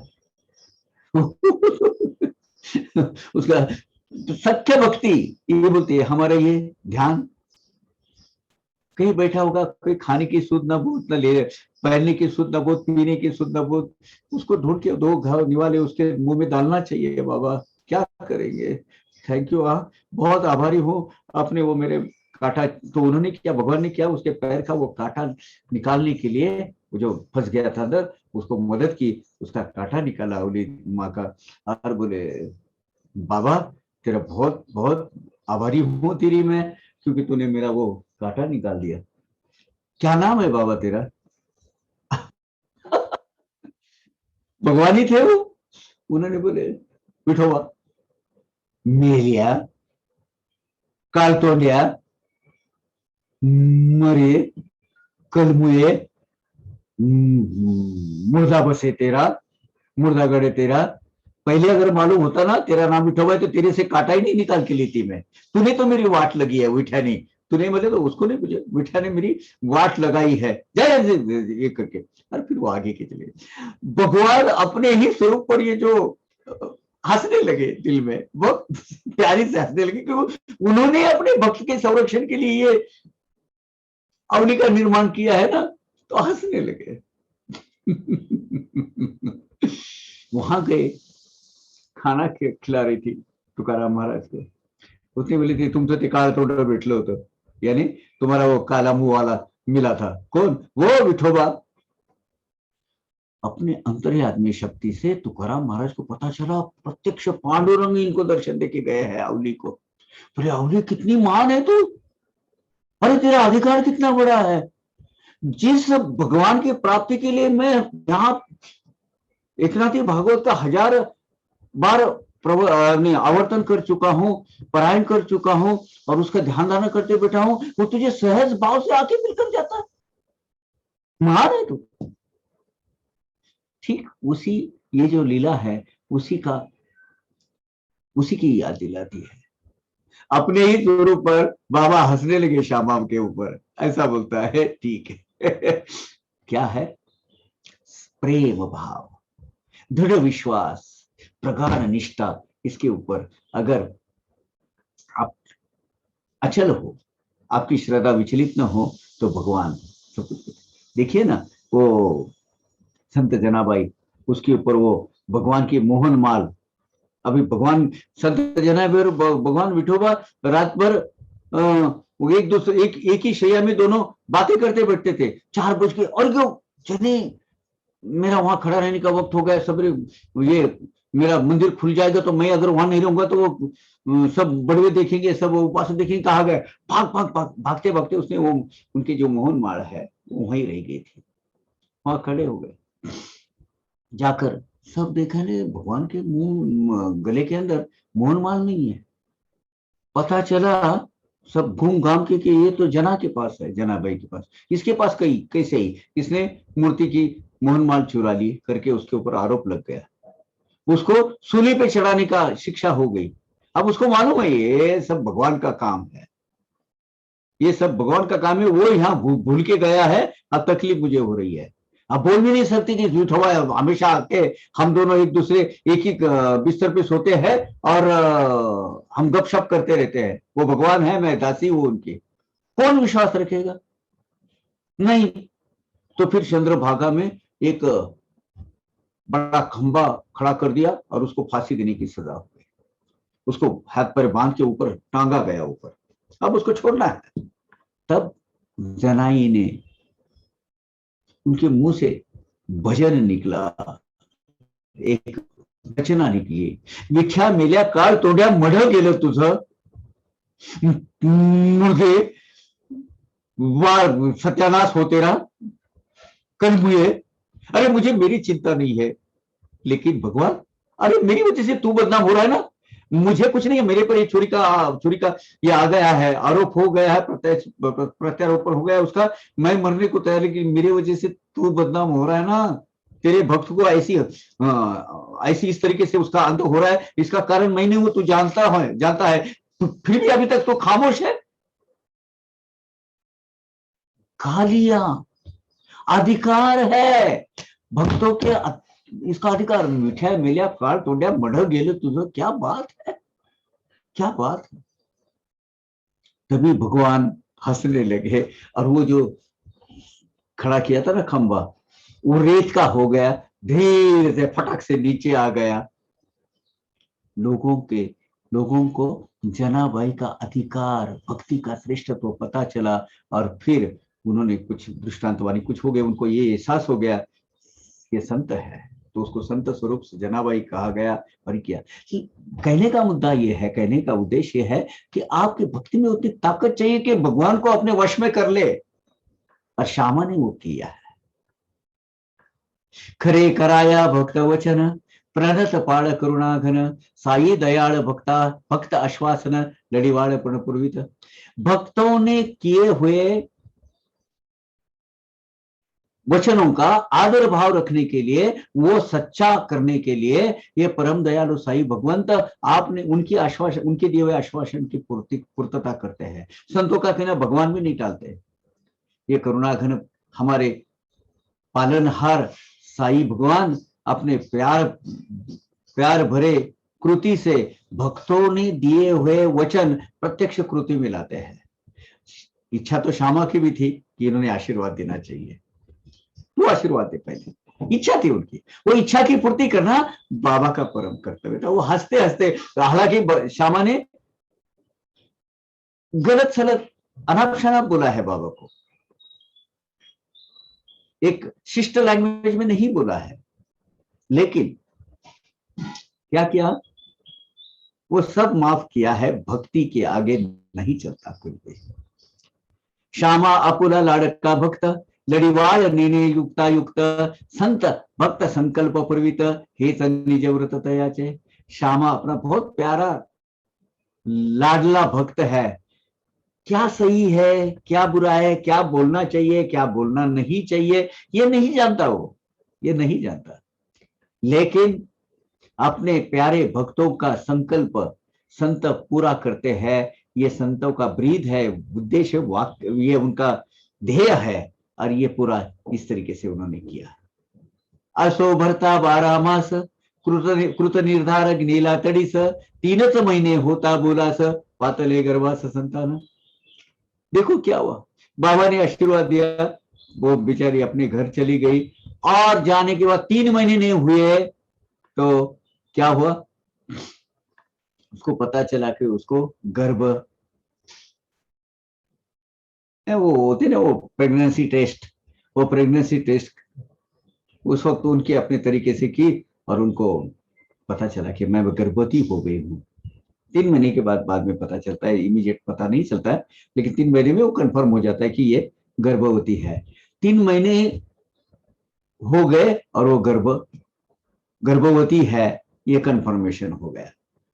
बाद में वो यथावकाश प्रसूत हो गई, डिलिव्हरी हुई उसकी। भाग्य जाहली पुत्रवती, 5 महिन्याचे बाळा संगती, घेऊन आली शिर्डीपती, पती समवेती दर्शना। अब वो बच्चा 9 महीने के बाद उसको बच्चा हो गया, उसके बाद 4-5 महीने का हो गया, वो 5 महीने का हो गया, और उसके बाद अपने पति के साथ जो मन्नत मांगी थी, वो बच्चे के साथ में बाबा के दर्शन को अपने पति के साथ। अभी पति छोटे नहीं थे, सोलापुर में बहुत बड़ी सोने की पेड़ी थी उनकी, साहूकारी पेड़ी का धंधा था, बहुत ऊंचे खानदान के थे। मार्केट से सब्जियां लाने के लिए घोड़े की बग्गी रहती थी उनकी, इतने वो व्यस्त थे, और बड़े अमीर थे उन्होंने। तो वो 5 महीने का वो बच्चा हो गया, तो पति के साथ अपने दर्शन के लिए बाबा के पास गई। पति को भी बहुत आनंद हो गया, चलो मेरी जो वंश वेल है वो फूली गई, फलीभूत हुई, फूल गई और विस्तार विस्तार हो रही है। तो साई समर्थ के चरणों में उन्होंने दर्शन लिया और 500 रुपए की दक्षिणा, 500 रुपए। जब पैसा कितना जाता था, आना, 2 आना, 1000 रुपया तो बहुत रुपया तो बहुत बड़ी बात हो गई भाई, दिन भर काम करो तो 4 आना मिलते थे। उस वक्त इन्होंने 500 रुपए की दक्षिणा दी थी। सखाराम औरंगाबाद कर इनका नाम, अपने भावार्थ साहित्य चरित्र में उनका फोटो दिया हुआ है। तीनों की भी दी है, मोहन राव, विश्वनाथ, मोहन राव का नहीं दिया, विश्वनाथ वो अभी मोहन राव है, अभी विश्वनाथ औरंगाबादकर, सखाराम औरंगाबादकर, गणपति गंगूबाई औरंगाबादकर, तीनों की भी फोटो है। साई समर्थ के उन्होंने चरण कमल छुए और 500 रुपए की दक्षिणा बाबा को अर्पण की और बड़े कृतार्थ भाव से, प्रेम भाव से बाबा के चरणों में उनकी श्रद्धा दृढ़ हो गई। बाबांचा वारू श्याम कर्ण, तयाचे सांप्रत वस्ती स्थान, तयाच्या भिंती घेतल्या बांधून, रुपये लावून हेच पुढे। ये 500 रुपए से फिर क्या बाबा का जो घोड़ा था ना, श्याम कर्ण, श्याम सुंदर, उसके लिए वो एक तबेला बांधा गया, पागा, पागा बोलते उसको, एक तबेला बांधा गया और श्याम सुंदर के जो तबेले की जो दीवारें हैं, दीवारें यही पैसे से बांधी गई। उसके बाद में वहां उसका बांधकाम यही पैसे से पूरा हुआ। श्याम कर्ण जो है उसको रहने की परमानेंट जो रूम है, जो अभी जो वो रक्षा बनती है ना, धुनी माई से जो बनती है, उसके बाजू का जो है ना, वो श्याम सुंदर का, यानी जो दीवार, वो जो एक आर्च है, बाजू में द्वारका माई है, द्वारका माई के ठीक पीछे जहां से मुख दर्शन को अंदर जाते हैं, वो श्याम सुंदर की जगह थी। म्हणून ऐसा साई ध्यावा, साई स्मरावा, साई चिंतावा, हाथ नेवाड़ा निज विसावा, करीने धावा धाव कुटे। इसलिए भाई साई का ध्यास करो, साई का ध्यान करो, साई का स्मरण करो और साई हमारे चिंतन में हमेशा साई रहो। यही ये हिमाड़ पंथ को निज विश्रांति है, परम सुख है, परम आनंद है। इधर इधर कोई भागने की जरूरत नहीं भाई। कोई सोमवार को एक भगवान, मंगलवार को एक भगवान, बुधवार को एक भगवान, गुरुवार को एक भगवान, हमने तो सब बांट लिए भाई। कोई भागदौड़ करने की जरूरत है। हमारा ही सब कुछ है जो है साई भगवान है। ये हिमाड़ पंथ को, और मैं भी कहता हूं भाई पवार काका को, इधर उधर भागने की कहीं जरूरत नहीं है भाई। यही हमारे प्रेम महेश है, यही हमारे ब्रह्मा है, यही हमारे विष्णु है, यही हमारे श्री कृष्ण है, यही हमारे श्री राम है, ये हमारे भगवंत हनुमंत प्रभु है, ये सब कुछ है हमारे। बस निज नाम नाभीत अस्ता जवादी, किमर्थ भ्रमावे विदो विधि, अखंड विनडत साई पदी, हेमाड़ निरवधि सुखला है। अरे यार, वो कस्तूरी मृग होता है, कस्तूरी हिरण, उसके नाभि में, नाभि कस्तूरी होती, जवादी यानी कस्तूरी, कस्तूरी का सुगंध होता है। वो सुगंध ऐसे आते रहता है, मैंने खुद देखा है। वो एक बार कोई ऐसा आया था, उसने वो बताया था, वो हिमालय से लेके आए थे वो, तो भाई अपने ही नाभि प्रदेश में सुगंध देने वाली मोहक ऐसी इत्र की जैसी सुगंध देने वाली हमारी साई मौली कह सकते हैं, यहां है हमारे नजदीक। इधर उधर क्यों भागना है? खुद के नाभि में साई भगवान सा की कस्तूरी है, तो इधर उधर दर दर भटकने की जरूरत क्या है? साई पदों में हम विनम्र भावे नतमस्तक हो जाएंगे, उन्हीं के चरणों में रहेंगे। और इसीलिए हिमाड़ पंथ के साथ में हम सबको कोई बिना प्रयास करे हुए शाश्वत सुख की प्राप्ति होगी। पुढील अध्याय याहुनी सरळ, पुढील अध्याय याहुनी रसाळ, कैसे बाबांनी भक्त प्रेमळ, मशिदीतून चावडी जवळ, मिरवित सकळ आनंदे। अगला जो अध्याय है, अगले अध्याय में बाबा के चावड़ी जो प्रोसेशन निकलता था उसका वर्णन किया हुआ है। ये बहुत रसीला और बहुत अच्छा वर्णन किया हुआ है। बाबा के चावड़ी का वर्णन है। चावड़ी यानी प्रोसेस, आज अभी हर गुरुवार को निकलता है, उस वक्त हर दिन आड़ निकलता था, एक दिन छोड़कर निकलता था, अभी वो हर थर्सडे को निकलता है। साई भक्त बाबा के भक्तगण बाबा को मस्जिद माई से चावड़ी तक कैसे ले जाते थे, उसका बहुत विस्तृत और बहुत डिटेल में वर्णन ये 37वें अध्याय में आया है। उसका आनंद हम लेने वाले हैं। पूरा वातावरण बड़ा गूंजता है, सब सुखी हो जाते लोग, उसी का वर्णन अभी हम सुनने वाले हैं। तैसीच बाबांच्या हंडीची कथा, प्रसाद दान विनोद वार्ता, पुढील अध्यायी परिसी श्रोता चढेल उल्लासता श्रवणास। वैसे ही आगे हंडी की कथा आएगी। बाबा जैसे हंडी बनाते थे, मेरे ख्याल से वो 37 में है कि 38 में है, शायद 38 में होनी चाहिए, फिर भी हम देख लेते हैं। तो बाबा के व्यंजन अलग अलग अलग और बहुत ऐसे ऐसे व्यंजन है कि आंख में मुंह में पानी आ जाता है उसका नाम सुनते ही, और एक व्यंजन बाबा बनाते थे, तो उसका सविस्तार से वर्णन आ जाएगा। बाबा हंडी प्रसाद कैसा बनाते थे उसका। ये अभी आगे के 2 अध्याय है, वो 2 अध्याय किसके हैं? बाबा का चावड़ी का वर्णन और बाबा का हंडी बनाने का वर्णन, ये हम सुनेंगे। स्वस्ति श्री संत सज्जन प्रेरिते, भक्त हेमाड पंत विरचिते, श्री साई समर्थ सच्चरिते, साई सर्वव्यापकता तदा आशीर्वचन साफल्यता नामम षट्त्रिशतमोऽध्याय संपूर्ण महा। श्री साईनाथार्पणमस्तु। शुभम भवतु। सबका कल्याण हो। संतों ने और सज्जनों ने प्रेरणा देने से प्रत्यक्ष शब्द रूप का आकार लिया हुआ है साई सच्चरित का ग्रंथ का ये 36वां अध्याय, जिसका नाम साई सर्वव्यापकता तथा आशीर्वचन साफल्यता नाम का 36वां अध्याय या कंप्लीट होता है। ये अध्याय सदगुरु के चरणों में अर्पण हो। सबका कल्याण हो, सबका मंगल हो। श्री सच्चिदानंद सदगुरु साईनाथ महाराज की जय।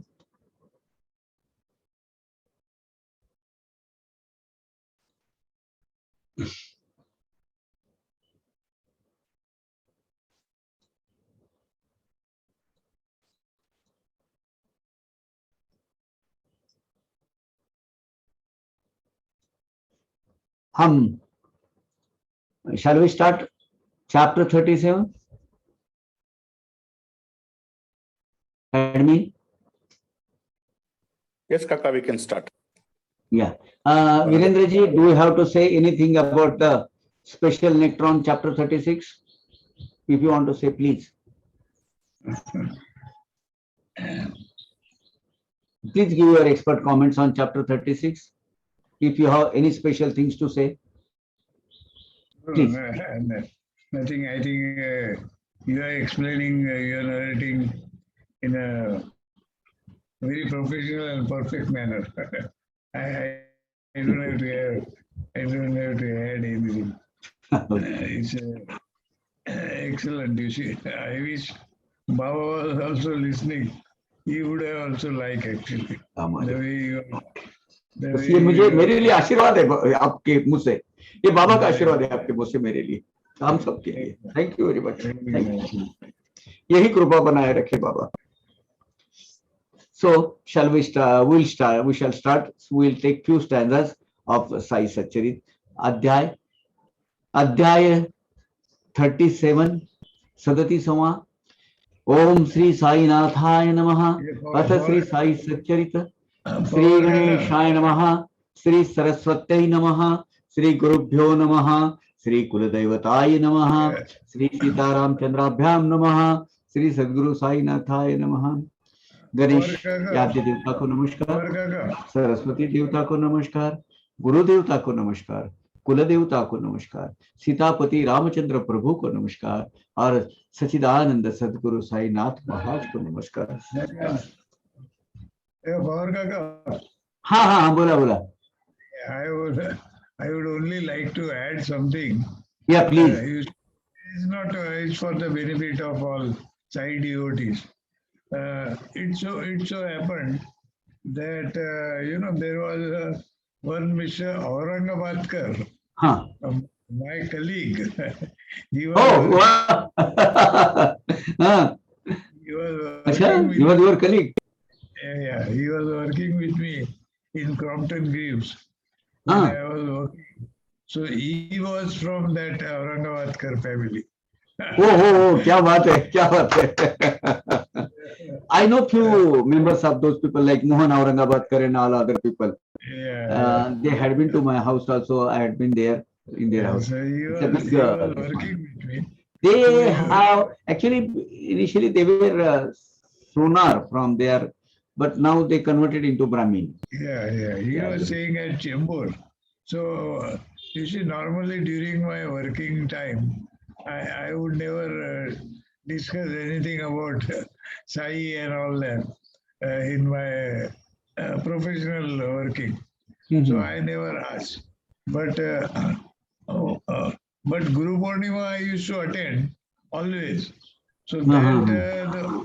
that all people they knew because it was always odd time. You see, taking a leave for 3 days on normally August, July, August, September, something like. Uh-huh.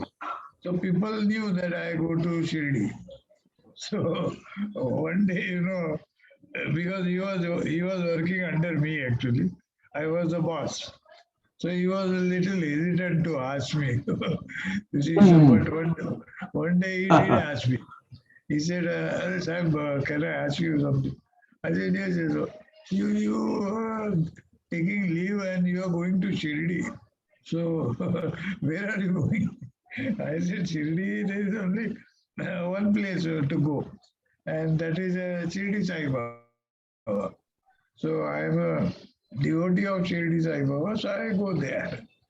So then he told me, he, we also are Sai devotees. Mhm. And you know that Aurangabadkar, I am related to that वाह, क्या Aurangabadkar बात है. story.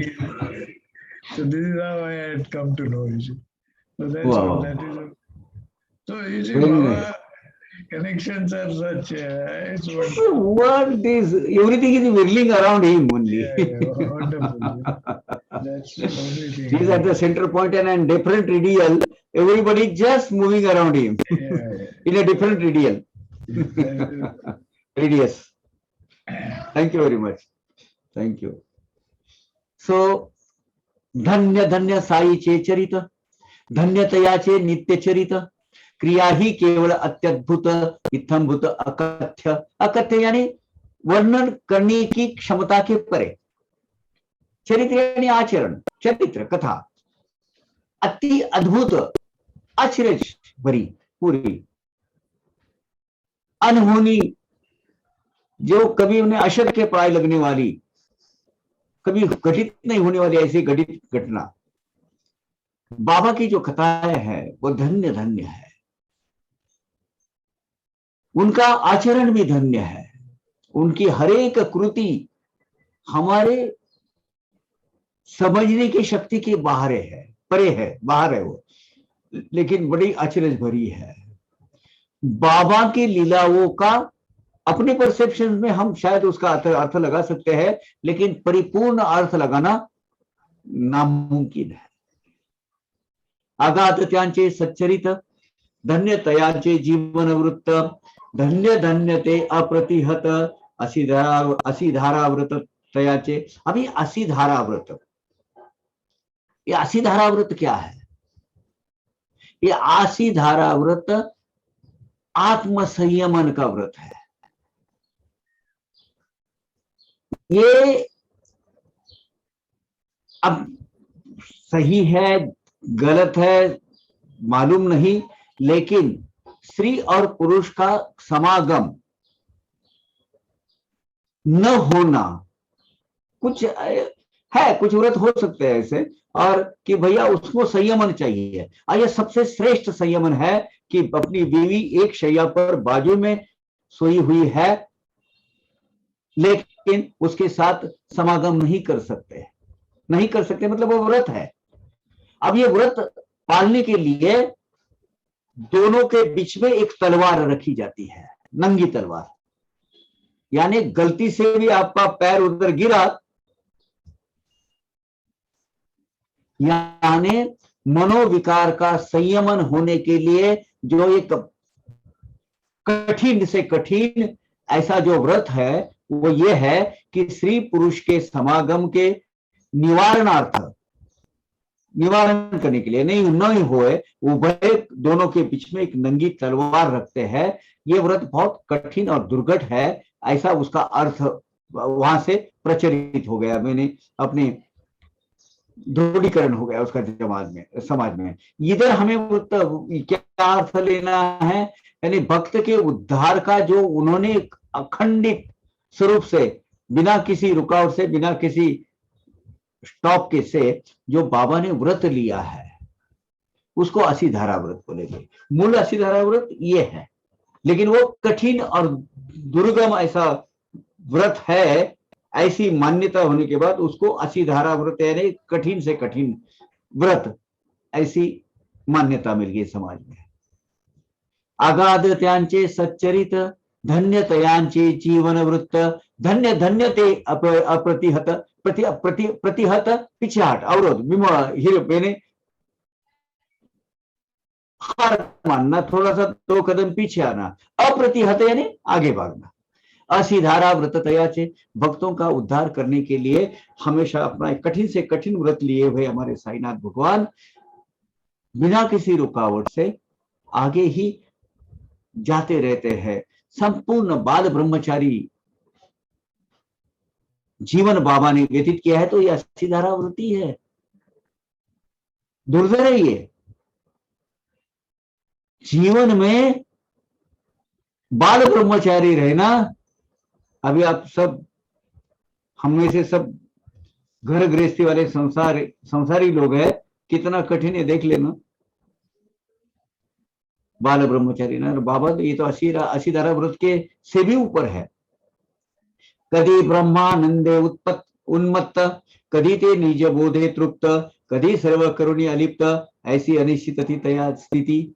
कैसे उन्मनी अवस्था रहती थी बाबा, ब्रह्मानंद के ऊपर उधर ख्याल रहता था। He was always staying in dwell state, भौतिक जगत में और हायर स्टेट ऑफ लाइफ उनका रहता था। वो परलोक में भी उनका उतना ही मुक्त संचार रहता था।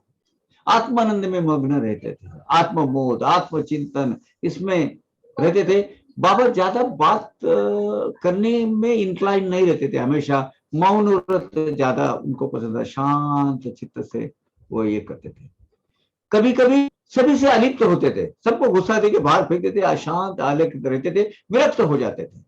उनके आचरण में कोई निश्चित सी ऐसी निश्चितता नहीं थी, मतलब ऐसे बड़ा अनप्रेडिक्टेबल बिहार रहता था बाबा का। अभी बाबा इस तरीके से ऐसा ही बिहेव करेंगे, ऐसी कोई शाश्वती नहीं हो सकती थी, ऐसी कोई आप निश्चित रूप से बोल नहीं सकते थे। कभी काय मूड धारण होगा उसका कोई कहना कठिन होता था। कधी सर्व प्रवृत्ति शून्य, तरी तो नवे निद्रा संपन्न, निज स्वार्थी ठेवनी मन, सदा सावधान निज रूपी। कभी कभी अपनी उपाधि प्रवृत्ति इससे अलिप्त होकर स्वस्थ चित्त से बैठते थे। नहीं तो सब जब निद्रा के अधीन रहता है तो भी जागे रहते थे। यानी ऐसा कौन होता है? भगवान आत्मस्वरूप के चिंतन में हमेशा मग्न रहते थे, सोचते रहते थे आत्मचिंतन के माध्यम से। हमारी वाणी ज्यादा चलती है, वाणी कम चलनी चाहिए और आत्मचिंतन ज्यादा चलनी चाहिए। बाबा का ऐसा बिहेवियर रहता था। और संतों का नॉर्मली अपने को व्हिम्सिकल एक्सेंट्रिक बिहेव लगता है, कभी कभी लगता है ये क्या है, पागलपन की हरकत है, लेकिन नहीं, सृष्टि के कोई नियम उनको नहीं लागू होते। कभी सागरा सम प्रसन्न, परितो दुरंत दुर्विगाह्य ग्रह गहन, कोना हे अगाध रूप निरूपण, यथार्थ म्हणे करवेल। दुर्विगाह्य, विगाह म्हणजे प्रवेश, अंतरंग में प्रवेश करने से परे, दुरापास, अशक्य। अमर्याद, दुरंत यानी अपार, अमर्याद अपार। कभी कभी इतने सागर के जैसे शांत और प्रसन्न दिखते थे, तो कभी कभी अमर्याद अपार, दूर एकदम गहरे सोच में अथांग लगते थे बाबा, डीप डीप इंटू। उनके अंतरंग में प्रवेश करना बहुत ही कठिन लगता था, उसको शांत बैठे थे। अपना पूरा यानी जो कॉन्शियस है वो कॉन्शियस बाबा भूल जाते थे, उसमें बैठ जाते थे। बाबा के ये अलग अलग स्वरूपों का यथार्थ वर्णन करना किसी को भी शक्य नहीं हुआ है, पॉसिबल नहीं हुआ है, मुमकिन नहीं हुआ है। उसको बहुत कठिन है ये सब करना, क्योंकि बाबा की अलग अलग स्थितियां हैं। पुरुषा सवे धरी बंधुता, स्त्रिया तयाचा बहिनी माता, ब्रह्मचारी ऊर्ध्वरेता, ठावा समस्ता सर्वदा। अभी ब्रह्मचारी ऊर्ध्वरेता, पुरुष सब पुरुष उनके भाई, सब स्त्री उनकी माता और बहनें, ये बाल ब्रह्मचारी है। ऊर्ध्वरेता कौन? आज तक के दो ही ऊर्ध्वरेता हुए हैं। एक ऊर्ध्वरेता है हनुमंत प्रभु और दूसरे है साईनाथ भगवान। बाकी के और भी हो गए, लेकिन ऊर्ध्वरेता यानी जिसका वीर्य, जिसका वो जो स्खलन जो होता है, वीर्य जब पड़ता है उसको जमीन पर नहीं होता है, वो आकाश में उड़ जाता है, यानी उससे कोई प्राणी मात्र की निर्मिति नहीं होती है। बाल ब्रह्मचारी सब ये कर सकते हैं, जिनका वीर्य जमीन पर या नीचे नहीं पड़ता है और ऊपर जाता है आकाश में सीधा, यानी वो नष्ट हो जाता है। बाबा का तो ऐसा ही था। उनका तो जो मेल ऑर्गन था, मानो उनका बहुत अच्छा आगे उसका वर्णन है, यानी बकरे के मुंह में ऐसे जो दो कान होते हैं ना, जिसका कोई संबंध, उसका कोई अजागल स्तन बोला है। आजा यानी बोकड़ के इस पे, बकरे के इस पर जो दो स्तन रहते ना, हालांकि वो क्यों हुए हैं पता नहीं, बिना कोई मतलब के रहते वो, वैसा उनका था। कभी उनपे प्रदीप्त नहीं होता था, उद्दीप्त नहीं होता था, कभी उनकी वो सेक्सुअल की भावना तो कभी आती ही नहीं थी। इसका ऊर्ध्वरेता ये बाल ब्रह्मचारी की अवस्था है, बहुत कठिन दुस्तर है ये। ऐसी याचे सत्संगती प्राप्त झाली जी मती, तीच राहो निश्चल स्थिति निधन प्राप्ति पर्यंत। ऐसे अगाध सर्वश्रेष्ठ साई भगवंत के सहवास में, उनके सानिध्य में, उनके परमेश्वरी तत्व में हमें जो हमारी जो बुद्धि अभी स्थिर हो गई है, वो मरते दम तक ऐसी ही रहे, यही मेरी प्रार्थना है। उदंड भावी सेवा वृत्ति, जड़ा चरणी जड़ावी अनन्य भक्ति, भगवत भाव सर्वाभूति, अखंड प्रीति तन्नामी। यानी साई उदंड सेवा वृत्ति, उदंड सेवा वृत्ति, हमारे हाथ से हमारी सेवा, उनकी सेवा जो है हमेशा घटित हो, हमारा मन उसके लिए सतत सेवा करने के लिए जागरूक रहो, साई चरणों में हमारा अनन्य भाव जुड़ा रहो, जड़ा हुआ रहो, और सर्व प्राणी मात्र में समभाव से अस्तित्व जिसका है, ऐसे सही भगवान उसके चरणों में सबका भाव दृढ़ हो, और साई नाम के अखंड, साई नाम में हमारी अखंड प्रीति जुड़ी जाए, यही मेरी सबको आर्त विनंती है। एक वो भी लेते हैं। पाहुनी त्यांच्या एक एक कृती, जे जे कारण शोधू जाती, तेथे कुंठित होनी गंती, स्वस्थची बैसती तटस्थ। बाबा के अगाध कृति का कार्य कारण भाव, रिलीवेंस ढूंढने जाओ तो भी अपनी बुद्धि काम नहीं करती, बुद्धि के परे है वो। क्या रिलीवेंस कैसे होता है, ये सब अध्यात्म मार्ग में अथांग अगाध गहन है सब, उसका प्रॉपर ग्रास्पिंग हमें नहीं होता है, आकलन हमें नहीं होता है। उनकी वो रिलीवेंस अगर लगाने, कार्य कारण भाव, कार्य संगति, वो क्रोनोलॉजी लगने जाओ तो वो भी नहीं होती है हमसे। इससे अच्छा है भाई स्वस्थ चित्त से शांत में बैठे रहो, बाबा की जो एक एक लीला है उनकी अनुभूति लेते रहो, है ना। अभी मैं वो जो devotees experiences, thanks to the many devotees from South Pesiri, especially in Chennai, they send me the copy of devotees' experiences, and I have started writing it. That book I want to translate it in Hindi and as well as in Marathi, so that ये धरोहर जो है, ये बाबा के ज्ञान का जो nectar है, वो नरसिंह स्वामी महाराज ने जो महान कार्य करके रखा है, उसका कहीं ना कहीं डॉक्यूमेंटेशन मराठी में होना पहले चाहिए था, वो नहीं हुआ है, और हिंदी में जो चाहिए था वो नहीं हुआ है, वो मैं भी कर रहा हूँ। सच्चिदानंद सदगुरु साईनाथ महाराज की जय। आज संडे है, अपना जो ये सत्र है, सत्र का सेकंड दिन, लास्ट के 5 मिनट हम आपको मौका देते हैं